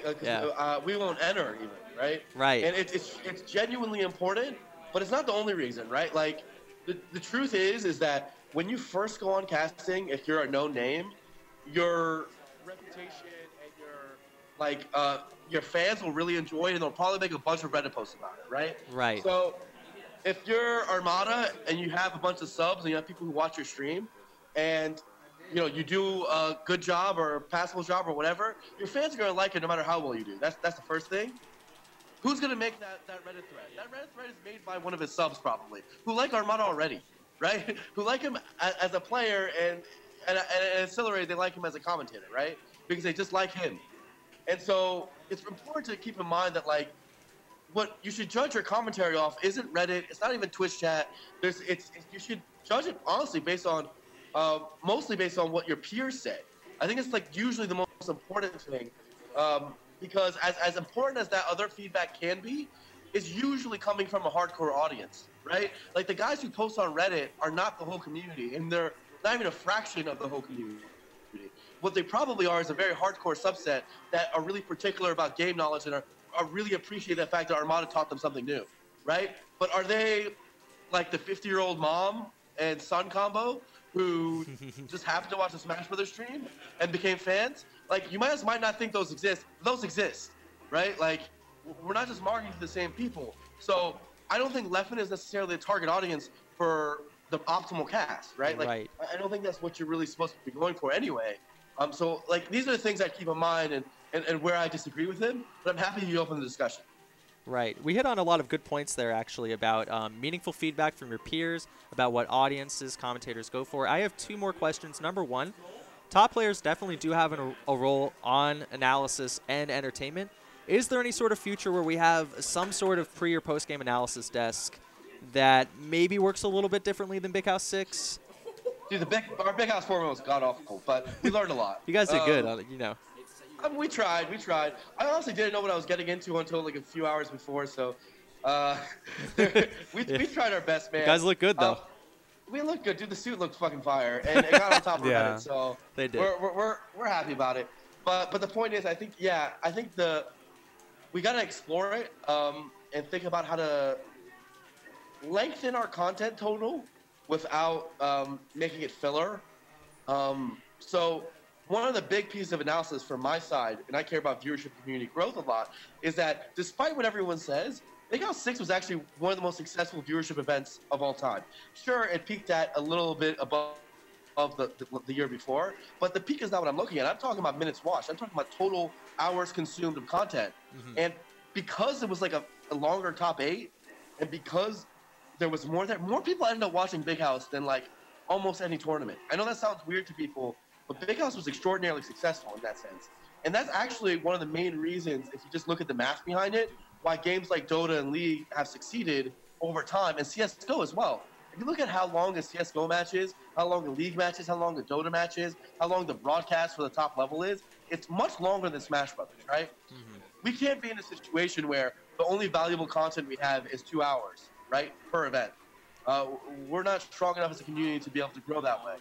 So I think it is valuable to make analysis content. The problem is we just have to make it good. We have to make it real good, like way better than we did. We probably have to do it without interrupting the flow of the matches. So maybe it's a pre-show. Maybe there's a halftime. Maybe there is a post-show. Maybe we figure out a new way to incorporate interviews and we extend those. Like sometimes we don't even do doubles interviews, right? Like only a few tournaments I remember we do that. And I think that needs to happen, right? Yeah. Maybe we do sideline reporting. Like all this sort of stuff that genuinely helps, as long as it is done in a way where the run of show is responsible and the production is really like fast. That would be amazing. I think that would be great. Michael, did you have a question? I had one more that I'm kind of trying to phrase. I think it just comes down to, like you said, Blair, that all these ideas are really good, but it just needs to be executed well, where we don't drop viewers or people just don't tune out of the stream when this is happening. Face. Yeah. Yeah. So I think definitely what I've noticed in League of Legends tournaments, after one game, the players take a break, but this might not happen in Melee, obviously, but after a set they'll take a break and people talk about the set. You have the analysis board, which is separate from the commentary, right? Which they did that at Big House 6. Mm-hmm. I think. Yeah. Yeah. I had one more question. It was a little bit on the softer side. What's your favorite commentary memories? Hit us with a few stories. Oh man, I have a bunch. So like I guess a funny one is actually like commentating games I know next to nothing about are kind of fun. So I've commentated Smash 4 twice in my life. One time was a Japanese Nintendo sponsored tournament, Tokaigi. I did not know this. Yeah, that's where I met Sakurai. It was really fun. Oh, wow. I mostly just went because I wanted to go to Japan. I had no right getting a Smash 4 commentary gig, but this was like at the game's release, so no one really deserved it. And so I was pretty hype about it, but it was like items on at the beginning of free for alls and stuff, so it's not like it was a big deal. And then another time was at Melee FC.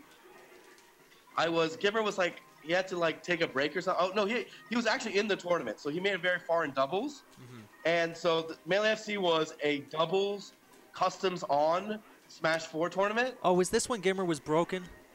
Game & Watch? Yeah. Yeah. Gimmer Oh was my God. Yeah. broken. Like Gimmer Game himself was was broken. Broken thing in teams. Oh my He like God. he would like bucket people's needles, and then he would dump it on them and it'd be one hit KO. Murder them. So anyway, I cast that without actually realizing that custom moves were on. Oh. So we're the wise guys. Know the game a little bit. before you go on. Just like a little bit. It probably helps. And this would apply very much so to doubles, right? Definitely to doubles, which you are a very, very renowned doubles commentator. I love doubles, man. I think doubles is like, I think what I've learned from the resurgence of doubles as a thing, and like where commentary fits into that. Like obviously most of it's just like this players lining up perfectly and it being given a better and more respected time slot. But I think commentary was a big role in it too. And I think one thing that just helped is simply adding storylining and being hype about it, being excited about it, right? I think what people mostly miss about doubles as a caster is they keep on. It's like, again, the way commentary in doubles is often cast, and especially it used to be cast, is again it was aimed at talking to like a top 100 player, right? And I don't actually think that's the right. Now that doesn't mean you shouldn't talk about the depth. You absolutely should, but things like spending a lot of time on the macro game, being like, this is what this team combination should do, and this is why they pick these stages, and this is why. Well, I would throw most of that away actually, and that's what I did, and I would boil it down to play-by-play, and the reason for that is because even like more advanced people in Melee have a hard time following doubles, and if you can make the play-by-play in such a way where it's 80% play-by-play, 70 to 80% play-by-play, you direct their eyes, right? You have to commentate doubles completely different than singles. You do it to direct their eyes. You basically are telling your goal as a caster in doubles should be telling them where to look, right? And think of it as a complete noob. They don't know what they should be watching, right? Right. So if you can move from like, oh, Pikachu did this, and then Sheik did this, and then like basically move their eyes in the right spots, they can see why it's beautiful. Why they don't see it's beautiful is because they're not looking at anything in particular, right? They're just like looking at the screen, and they don't know that when you're talking about the matchup and all this stuff, they don't know why it's cool. They don't know why that was awesome. But if you're directing their eyes like middle of the team combo, if they see the beginning of the team combo up to the end of the team combo, like, and you directed their eyes the whole way, there's no way they don't think that's sick, right? But they don't even see the setup. They just see the forwarder then, right? If you're new, you don't see any of them in any of that. So why we think doubles is cool is often not translated to a new player because they simply aren't versed enough to be able to know what's going on. That is an amazing perspective on how doubles commentary should be done. That's almost more like an analogous, like almost a MOBA or something like that. That's great. Yeah, exactly. And I think that like analysis is important, but like it should like be really quick. Like if you're going to do analysis in doubles, you better like drop it in like and make like I'm talking like 15 words or less. Like drop it in and like stop, right? And it better be during a downtime. And for the most part, use the time in between games to do analysis, right?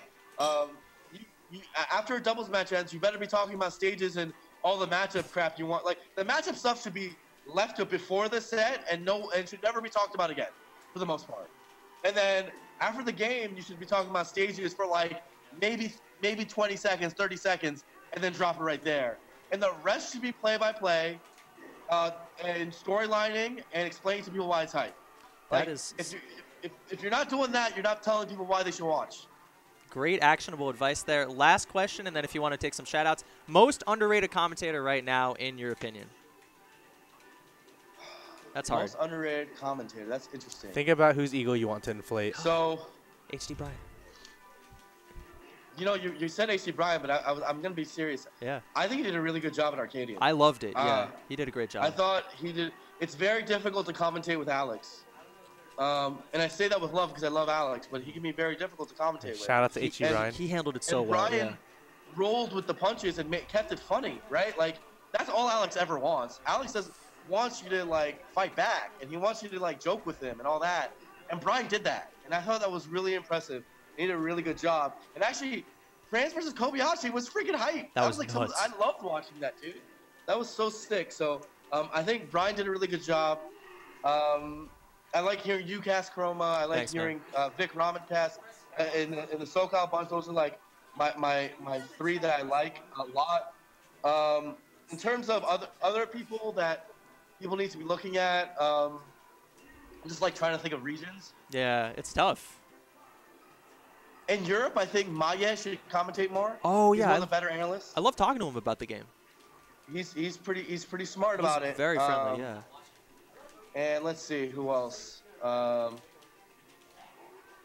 excited to hear what Tri-State's going to do because they're back on Twitch. That's true. That's true. Oh, They've, Tafo in the chat. haven't had the greatest commentary, but I think maybe they have potential.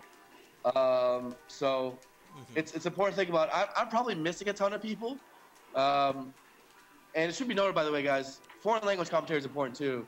They have their own set of people that need to be kept being built up, but yeah, immediately jumps to mind are some of those names in terms of the guys who are a little less known, up and coming, and caught my attention. Thank you so much, Blur. Thank you for joining us. Appreciate it. Amazing advice that you gave. All right, man. Well, good luck with the show. I really like this, especially in a time where I think it's very needed. I think it's important. So good job, man. Felt it was time again. Thank you so much. Yeah, thank you so much. All right, man. Peace, guys. Bye. The Crimson Blur, everybody. That was that. Did I accidentally mute myself? Are we good? No, we're good. We're good. We're going to take a quick about 2-minute break or so. Come up with some questions. If you want to see some commentary analyzed on this stream, if you've got stuff that you want to see, that kind of thing. Tafo, you can call in too. We might actually have you come in back on that. It's a commentary improvement show / analysis / a bunch of other stuff. We'll be back in 2 minutes, and we'll recap what we've done so far. Really, I'll be back. I got to go. All right. Michael, yeah. you want to talk about some Team OXY stuff that's happening? Yeah, sure. I can touch briefly on that. Okay, so TLDR, SSS is Team OXY is basically under new management now. Blur handed the responsibilities off to yours truly and Toxic Reflection, who is the head TL of everything. Toxic's done a great job. We have a new crew. We're partnered with Top Shelf. Wieners and Jerry Calabero. We have a lot of Kramer. He's on the Team OXY staff as well. All the SSSs have run very well.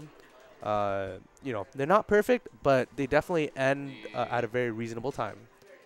And there's not much to talk about. We're talking about improving about starting on time, especially for doubles, right? Because as a TO, you have to realize that if things go late, it's most likely going to, it's hard to recover. It's going to snowball. It's going to get later and later and later.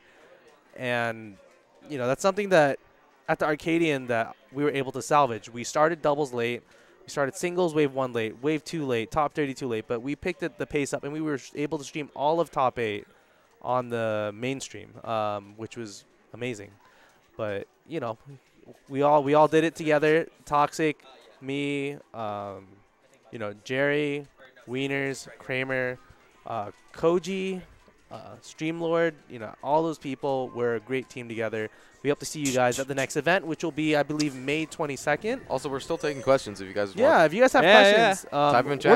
We're back. The rest of it was what can we work on and Q&A and chat interface. Yeah. And you know what? If we can call Tafo in, if we can get that swinging. All right, Tafo expressed. I need a break right now. I think next is hdBryan. Yeah, next is hdBryan. Yeah, I think so. As in Brian's gonna call in. Something like that. Yeah. Yeah, that's nuts. That would be crazy. So just a recap of everything we did.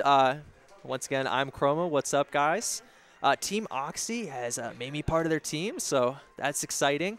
What I'm going to be doing is commentary management mostly. You know, making sure that we get a bunch of new exciting casters up in SoCal, cultivating known talent, getting a little bit more of a schedule. We're going to be circulating an app. Look for that on Facebook, SoCal Melee Community. Fill that thing out. If you think you got some chops, then we'll set you up with a spot at either Training Mode Tuesdays, SSS, and get you grinding. I might make you do something, you know, a little bit earlier, maybe doubles, but, you know, we're going to build a community, and we're going to make SoCal commentary the best it ever was. So, you know, that's what's up. Oxy Chroma, apparently a thing, joining the rest of this SD Oxy crew. Shout-outs to Koji. Shout-outs to Steven. Hey, guys. So that's that. This show basically is commentary analysis / advice. Today, if you want to check this VOD, mostly we talked about, you know, so you want to be a commentator. You know, what it's like starting out, what things make a good commentator, the different types of audiences and criticisms that you might face. I'm going to make Cloud commentate Luigi Dittos. You know, this couch, that's a pattern. That's a pattern on that couch. We're at the GLG house here in San Diego having a nice Smash Fest. We got the man Time Sync here. We had Michael Tran here who's taking a nice break. No, you're trying to goon? You're trying to goon for a little bit? Yeah, you want to talk about your comment, you know, get over here for a little bit. So look out for that application real soon. I'm not trying to like make this super esports. Obviously, you know, the people that you love are always going to get to commentate. I'm not going to bias the heck out of it. We're just going to keep growing and improving. And, you know, SSS is the monthly major, right? Majors have commentary schedules. Why shouldn't we? We got the young Sync the Time, a.k.a. one of the 4 pillars of Falco, a.k.a. third most deep voice in San Diego. Sync the Time, how are you doing? Doing good. God damn it. Kerry Davis, what the fuck, Peter? Hey, come on, man. What the fuck? Congratulations to you deciding on where you're going to go. Thank you. So, Thank you. Going to college? Yeah. Yeah, no, I'm going to... Where you going, man? I'm going to Cal Poly SLO. Cal Poly San Luis Obispo. Yeah. Yeah. It's going to be a good time. I'll probably not play all the time. Okay. So we've got some Q&A going on. We got Bonk Cushy, very, very notable. How do you... Oh, wait, go back up a little bit, Koji. I got blocked by your head. Go back up in the chat. Steven, please. Okay. Team OXY, how do you get regional level casters in a region that doesn't get too much attention? Blur says listen to your peers, but it's insular in some part of New England. Hello. Oh, we got someone else in? Is that Brian? Oh, okay, Yeah, we're working on Brian really quick. Did you just read, or do you want me to call you on Facebook? Facebook. All right, cool. Still working that out a little bit. So getting regional level casters, you just got to keep grinding. I guess it's hard because every region is different, right? It's hard to know who to talk to. Good people to make friends with are streamers. I could come back to that. I need a better answer for that. So we've got hdBryan here. What's up, dude? How are you, Chroma? Oh, what is... Dude, my heart is beating. I'm a little nervous right now. This is pretty fun. It's no biggie. It's no biggie. The big leagues. So tell us a little bit about yourself, Brian. We've got a young, not young, because he's been out here. He's been one of the strongest Arcadians we got. One of these commentators. Tell us about your recent grind and what your goals are. My goals are for sure what this whole stream is about, man. Commentary is a untapped art right now, for sure. I feel like there's a ton of potential, and like Blair was saying, Melee at the same time has some of like the most entertaining chances for commentary. So it's cool to be able to bounce back and forth from like the Alex 19 stuff to oh shit, and then like, oh, okay, well then that up tilt was actually really nice because of this. You know what I mean? So it's such a dynamic game. Yeah, my for sure goals in Smash entirely are just strictly commentary because there's so much room for growth right now. And I'm just like thrilled to be a part of all this. Trust me, it's super exciting. Yeah, it's gonna be a good time. SoCal is gonna come up big on this commentary. We're gonna see everyone at bigger and bigger events. I hope. You know what? I agree. What inspired? Okay, so I guess a question that we can ask that's related to SoCal. A lot of different people to cast with, right? You've got Alex 19, where you got kind of a goon squad type thing. You got your homie Yams. You got other people that you know. Yams. How do you approach casting with these different styles and making it all work? I think being able to, like Blair actually said, being able to roll with the punches is actually a big part of it all because there is, like you said, such a vast difference of commentaries. There's the super professional people. There's more of like the analytical people, then there's more of the hype people.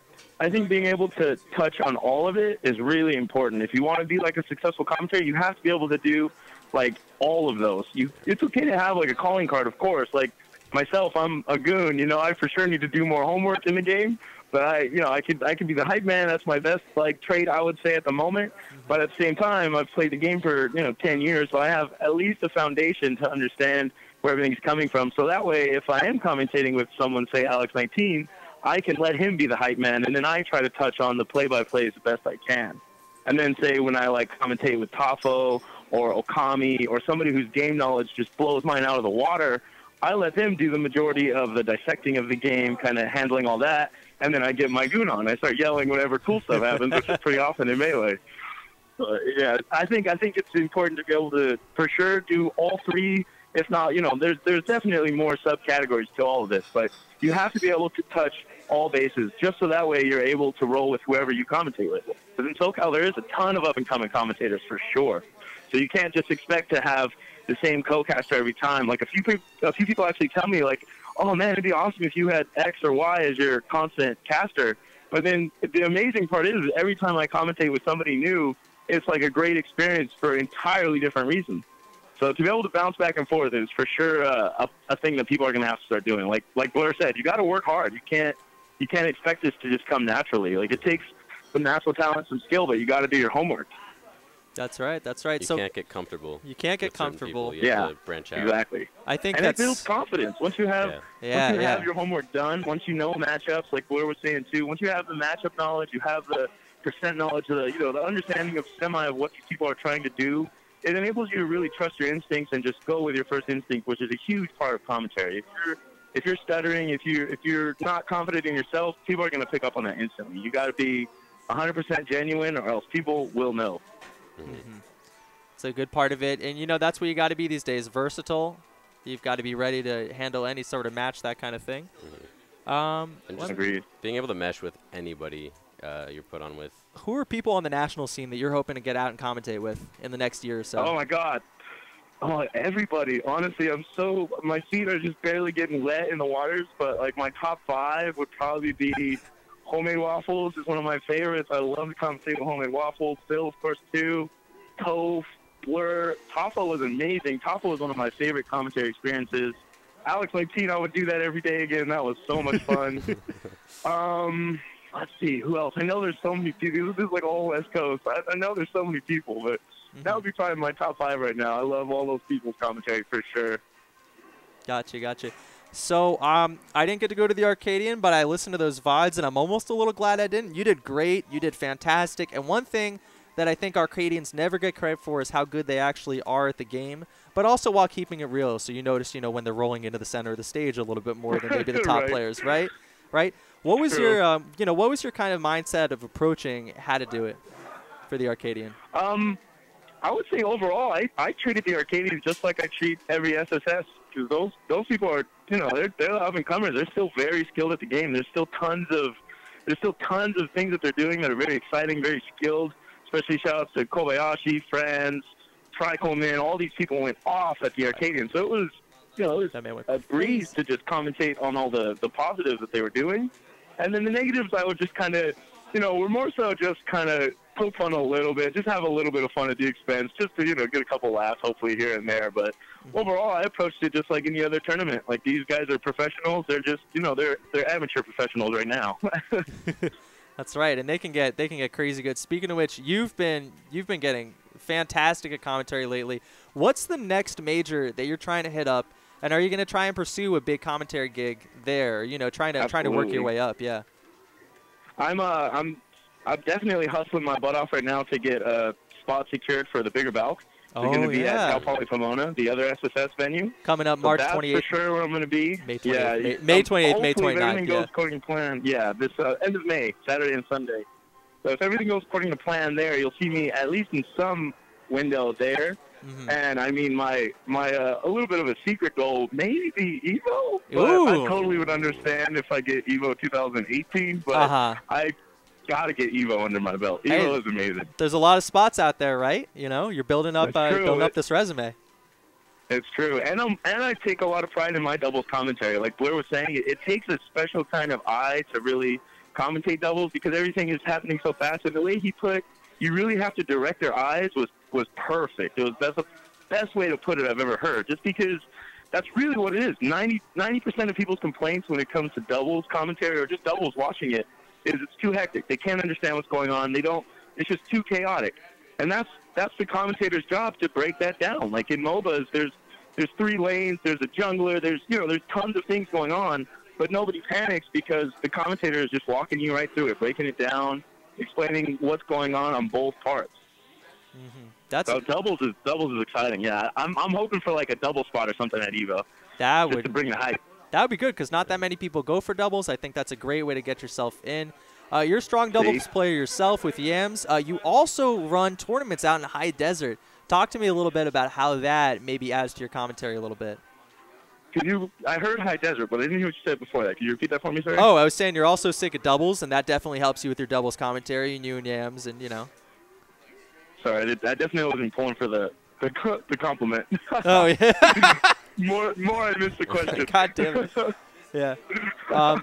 But yeah, so you TO out in high desert a lot. You're a big community leader as far as that goes. Do you want to talk a little bit about that? Sure, I'd love to. I feel like shout outs to people like Trickleman and you, of course, Chroma, and like Blur even did the same kind of thing. I feel like the growth of Melee comes down to being able to, handle all parts that Melee require. And a lot of times people aren't willing to step up to the plate.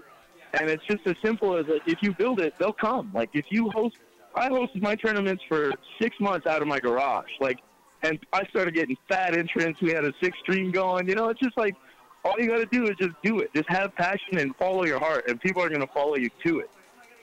Even if you have a small scene, even if you have only 1 or 2 people are willing to commentate for you, then run with it. Make it work. You definitely just gotta roll with the punches and get it done because nobody else is gonna do it. Blur loved that when you said if you build it, they'll come. It's true, man. That is the story of the Melee community. I was like, how am I gonna? Well, and honestly, shout out to San Diego. They were a huge inspiration to that to me because we all got to look after each other. Because you guys are like, you're a good 2.5 hours away from like most of the typical SoCal tournaments. But your guys' team is bigger than most other regions, just on your own, just San Diego. And that just came from you guys all being dedicated and committed. So I'm like, well, damn, like, San Diego can do it, then us guys out here in the desert can do it. And it's happening, man. Like, I swear, our skill level definitely needs to come up a little bit. But we're definitely, like, we get 30 entrants of just locals in the high desert. And it's like a year ago, we were at 12. So that's it's like, crazy. That is crazy. Yeah. It just takes a little bit of effort and a lot of bit of passion. Yeah. Honestly, if you love the game, man, just do it. That's right. And it really comes out in your commentary and everything that you do. Thanks for being on. Do you have any shout-outs you want to give? My pleasure. Shout-outs first to Tafo for letting me come first because that man's going to blow whatever I said out of the water. Shout-outs to you guys both for having me on. Blur, of course, Kevin Toxic, all the SSS boys, everybody in SoCal, and everybody watching, man. I appreciate the chance to be here. Yeah. Thanks for being on. The chat, you guys know what to do. Follow him at hdBryanism. We've got the stream. We've got the link right up on the stream. Thank you so much, and I'll see you in a couple of weeks at SSS. I love you guys. Thank you so much. Take care, man. See ya. Peace. He left. Yeah, bro, he shouted you out. Yeah. hdBryan is a community leader. He's also one of their strongest players. Period. Can we talk about the stream? Yeah. So we missed some questions, which was good. I guess we should note Evo doesn't have formal doubles. Occasionally there's some sort of goon stream, but it's hard, right? Yeah. So talk to us a little bit about your commentary, what you like to do. What are things you enjoy? Well, it depends on the, like the venue, right? And the scenario that you're commentating in. Like for a last stock, maybe every week we do Monday tournaments, and you commentate, and you're kind of having a good time. And it's a different vibe. It really is a different vibe, and it's hard to give this back to Coach. Commentate the same way every tournament. I stole Coach's. Sorry. Yeah, right. It's different, right? Because we goon around a lot. Yeah. There's a lot of evidence of us gooning. Yeah. and what do you think the role of gooning is? Which is hard to make you defend this because I'm the one who always makes it happen. Yeah, it's the pure entertainment. It's just fun. No one's learning anything. Tino, what are you trying to do? You're trying to play Mewtwo versus my Fox. Get out of here. Tino. Do not disrespect me like that. I will destroy you. But it's not even worth dignifying with the concept of me and you being on the same. Beating Noah's Fox. I was beating Noah's Fox. Shut up, Tino. I was beating Noah's Fox with my. Dude, this angle's with the filthy. verdant blur. The blur was here. Miguel said thanks for the invite. We told you this was happening, Miguel. Also, I do not want to hear this. I don't recommend asking for rides in chat. I think you should go on the Facebook page where everyone else is. How does that make any sense, Miguel? Because everyone who's in chat are people that aren't there. It's all right. It's may have been a public invite to everyone in the group. There was literally everyone in there. But Tino, no, I'm not watching your garbage Mewtwo. Leo, if you don't win. Okay, Leo's won every match. Okay, that's fine. So Jake, Leo's won. Okay, yeah. When you're commentating like a local or something that's less serious and it's not as professional, do you like feel kind of bad about it sometimes? Do you worry about whether you're practicing or putting out a bad image? Okay, so what I worry about when we goon it up, like make Bane noises and shit during a 5-game Yoshi, Zelda, Luigi reasonable stuff. All right.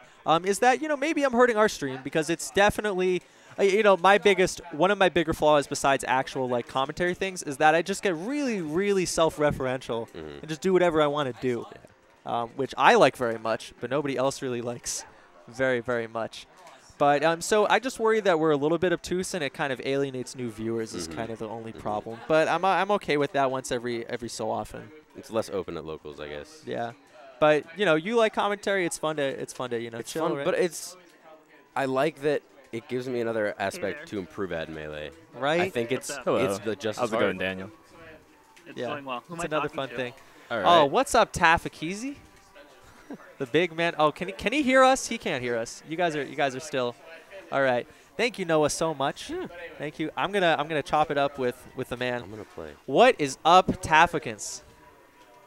It's going well. How are you guys? Doing pretty good. Excited to have this show rolling back. Thank you for joining us. I know how busy you are. You put in a full week's work in your actual job and then the side job and the side job and the side job.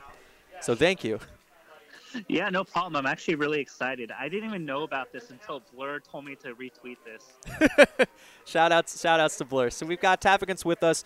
One thing that I think is really admirable about your commentary and everything that you do is that self-improvement seems to be one of the mantras and things that you focus on a lot.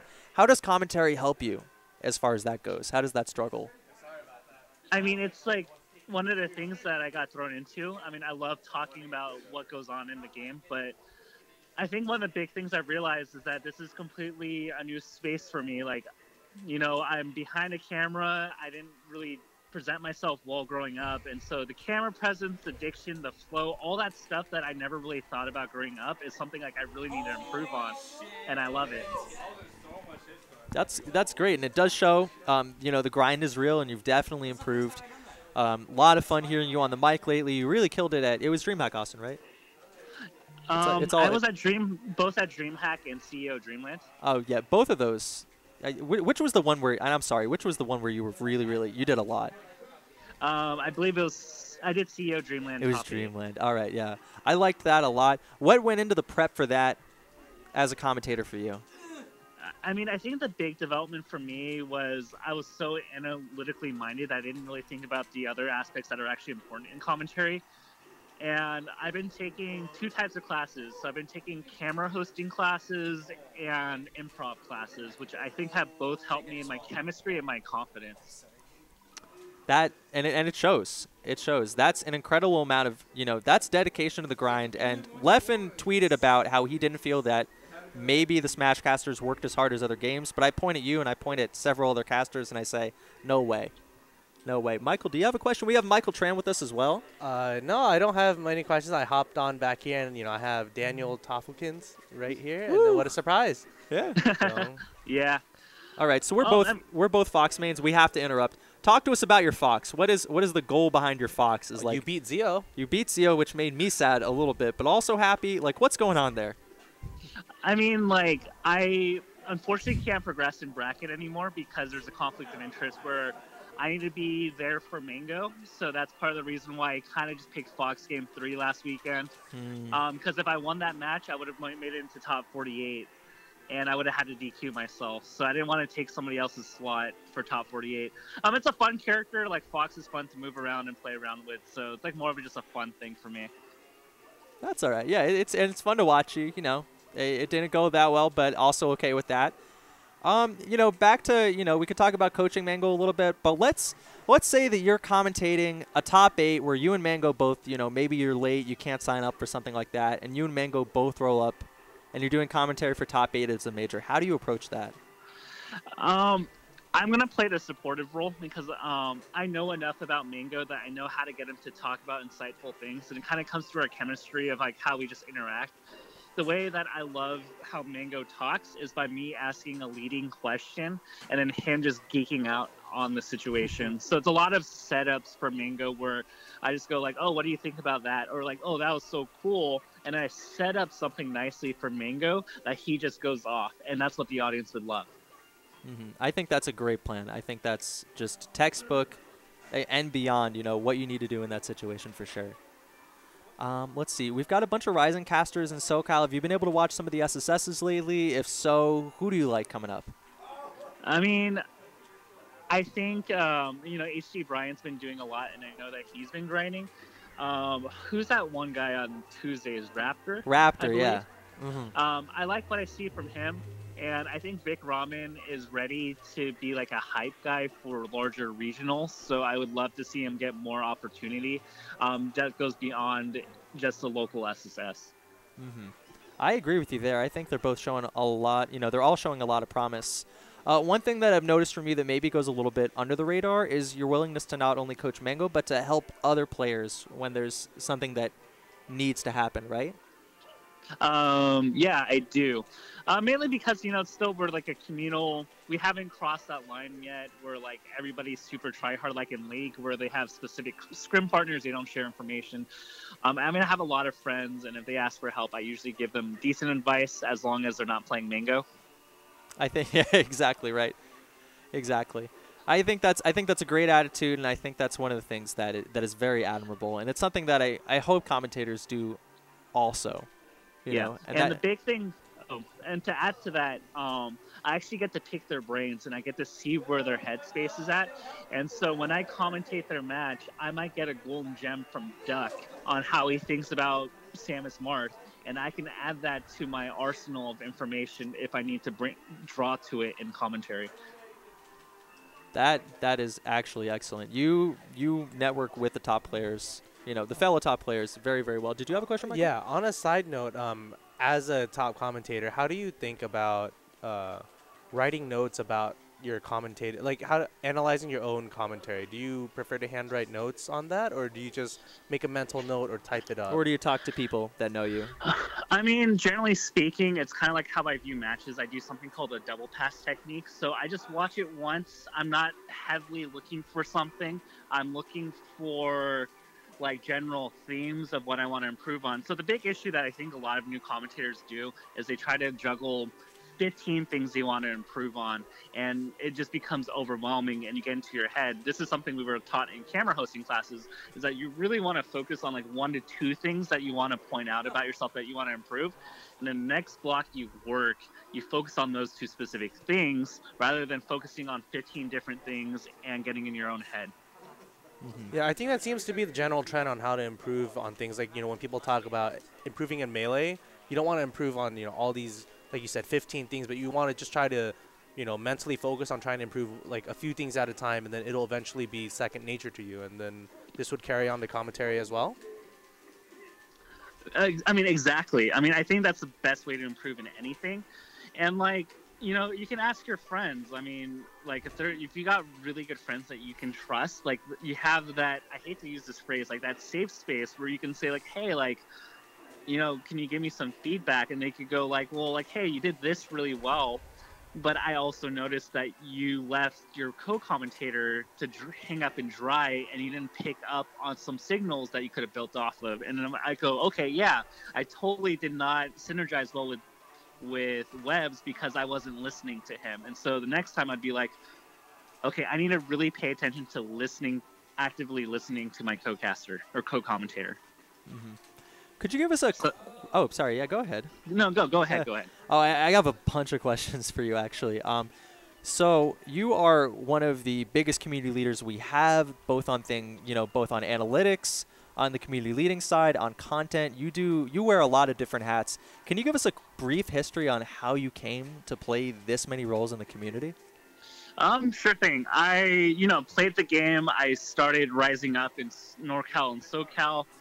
And then I noticed a giant void around 2013 when we were starting to get really big. A lot of people within the community or outside of the community knew nothing about Smash, and they knew nothing about where to find information. And so that's how I wore the hat of writing the SSBM rank and writing articles so that people on the outside can know, like, hey, who are like the players we should be looking at? What are the stories going on in this game? And eventually that transitioned into me picking up commentary. Back then in 2013, it was actually a lot easier to pick up commentary slots since nobody outside of like D1, Prague, Doggy, Sandwich, and a few others were really doing it. So it really just came down to like asking the TO for like a regional size event. Hey, can I get on the mic? And they would give you really good slots back in 2013. And then over time, I was just consistent. Like I constantly poured out content. In 2014, I believe I poured out 250 articles on Melee on Me. Wow. And I was just super consistent. And it wasn't like they're separate effort things. As I got better as a player, that helped me do analysis. And as I did better in analysis, I understood narratives better, and that helped my commentary. So it was all very synergistic. That's fantastic. That's fantastic. Who are your favorite players to commentate for? What are your favorite types of matches to commentate? Or if you have a favorite memory that you wanted to share? I love Mango matches because he's so dynamic and unpredictable. That puts me on the spot. Like, it's always different for me to commentate because he's doing different options every time, so that's interesting. I also like, this is going to sound really weird. I love Fox Puff matches because it gives me the room and the space to really highlight, what are the tactical adjustments that Hurrybox is doing? How's the Fox adapting? How are they playing off each other? And I can build a story of how they're adapting to each other through the course of the set because the pacing is nice for me to have a lot of downtime. I don't really like double Fox matches because it's so chaotic that I don't get the room to really show deeply beyond the play-by-play. That. Yeah, go ahead. Oh, yeah. No, I like that. We had a conversation about Fox Puff. I think it was a G3 that was very helpful to me. I really like, hearing what your eye has to show on these matches. I look forward to that a lot. Let me think. So the improv classes, tell me a little bit about what that helps you bring to the commentary game. I think Webb's really highlighted for me that, like, my voice and delivery are still, like, I think a D-. Like, it's a 6 out of 10. It's not very good or pleasant to listen to.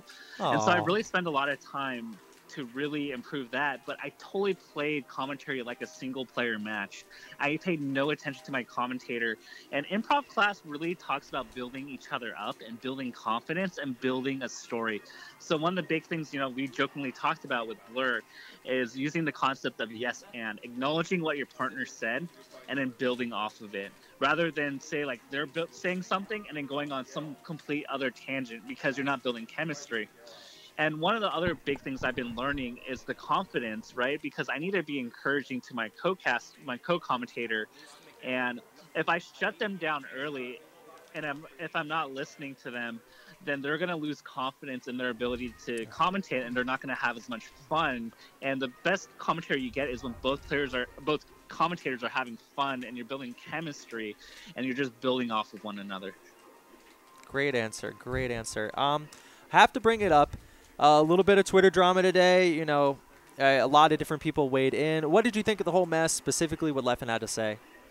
It's very interesting because I thought people were talking over each other. Like, people said, yeah, commentary is bad. But whenever you heard people talk about what they thought was bad, everybody had a different answer and nobody was on the same page.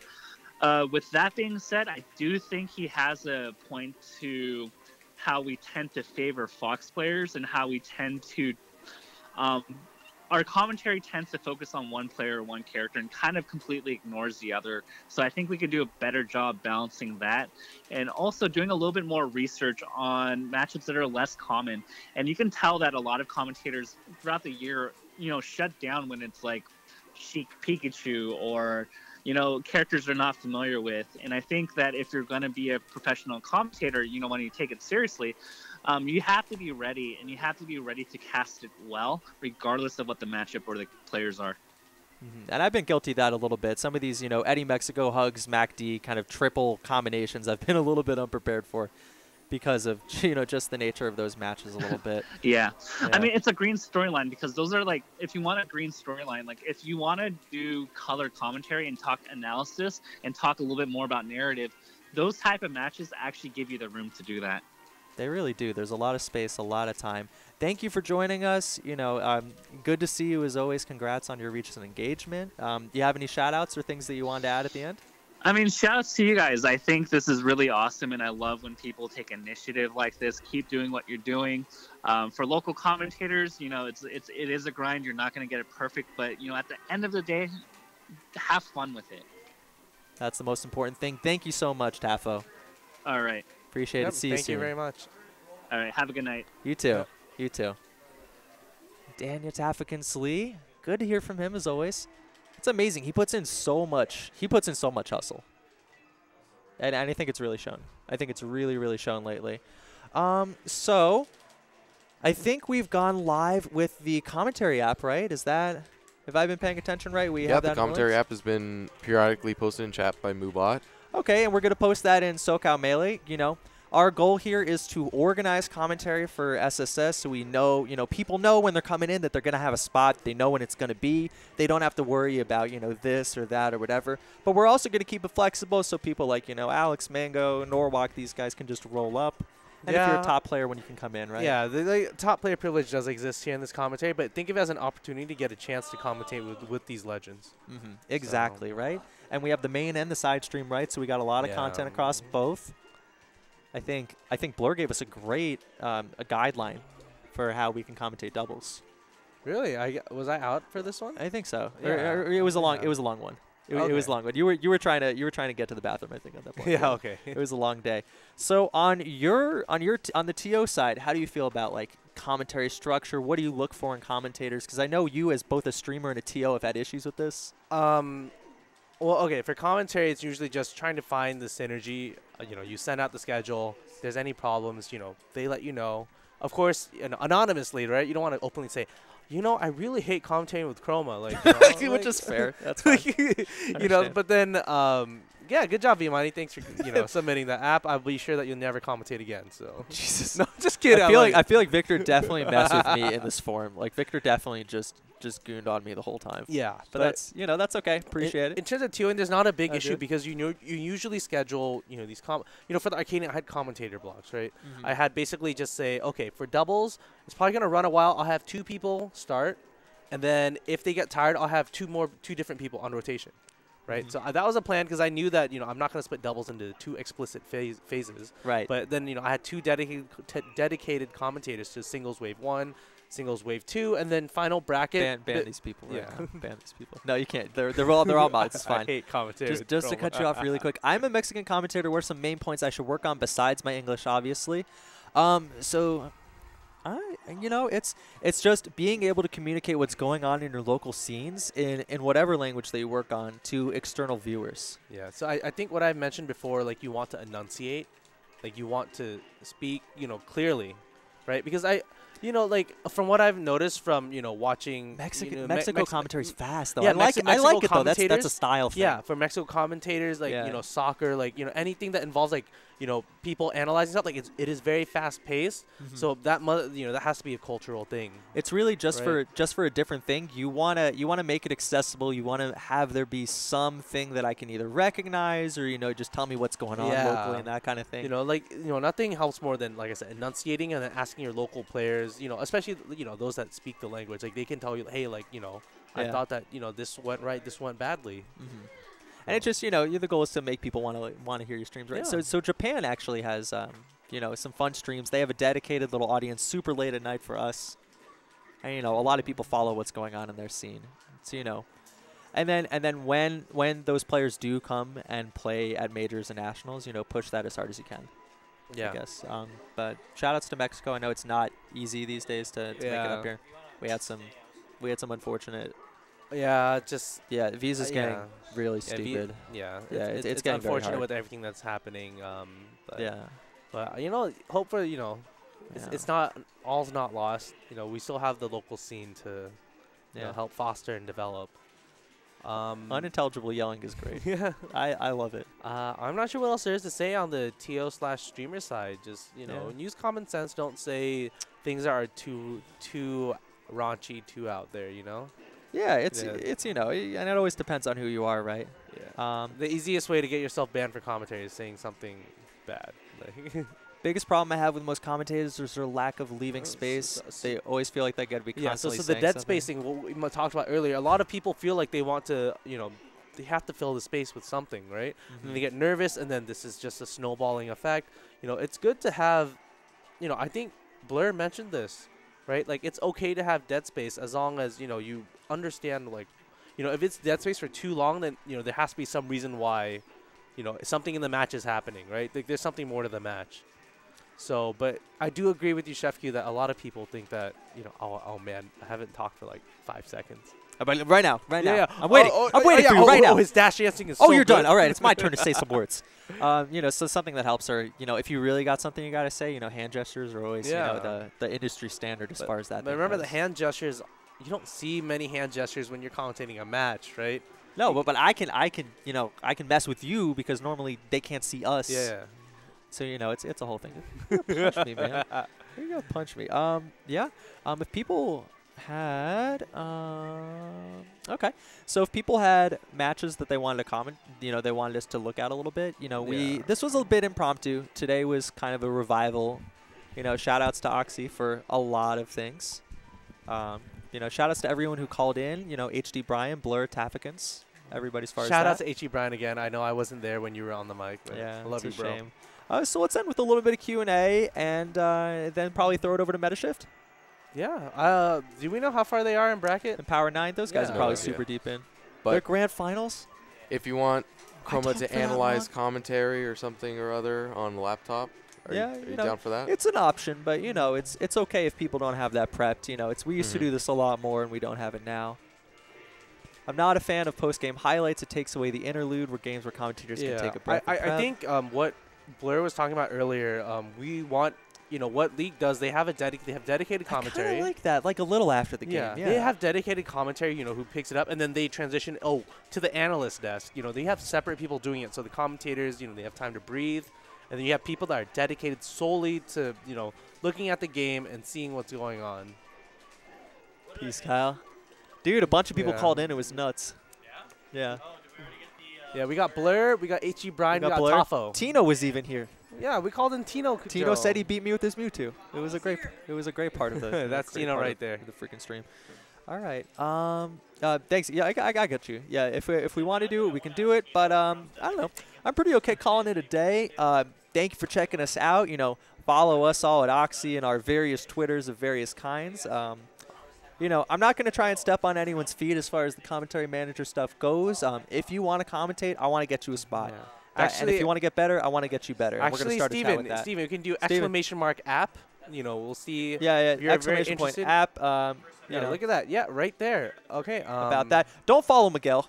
Miguel, you will only see shame and degeneracy. Yeah. Follow us at Team OXY GG. Yeah. You know, Crimson Blur.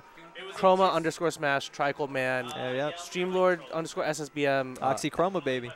What? I don't remember what Koji's is. Is it SSBM Kuma or Kuma SSBM? I forget. It's the one where he rests everyone. I think it's OXY _Kuma. He rests everyone so much. I don't know. Yeah, a lot of things have changed. But I'm Streamlord _SSBM. Yeah. That's your tag this month? All right.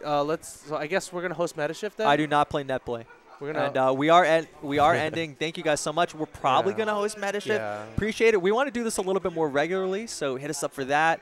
We'll probably have some sort of submission where you can, you know, have some commentary analysis go. Yeah, maybe we'll make a thread next time. Yeah. Maybe we'll make a thread next time. If you just tuned in, we will be uploading this VOD. Yeah. So you know, check that out. We've got a lot Team of OXY YouTube. you know things. Introduction to Melee commentary. That was today.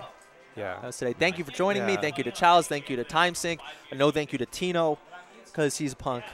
And then thank you to everyone in San Diego in the GLG house here. That isn't Tino. Tino's just giving us the Tino's giving us the little cutie stare. So shout outs to everybody in the back here. We're gonna call it a night. Hey, everyone, say bye. Oh no! Oh no! Everyone's we broke it. We broke everything. It was too intense. All right, night guys. We're gonna join Metashift or Sway.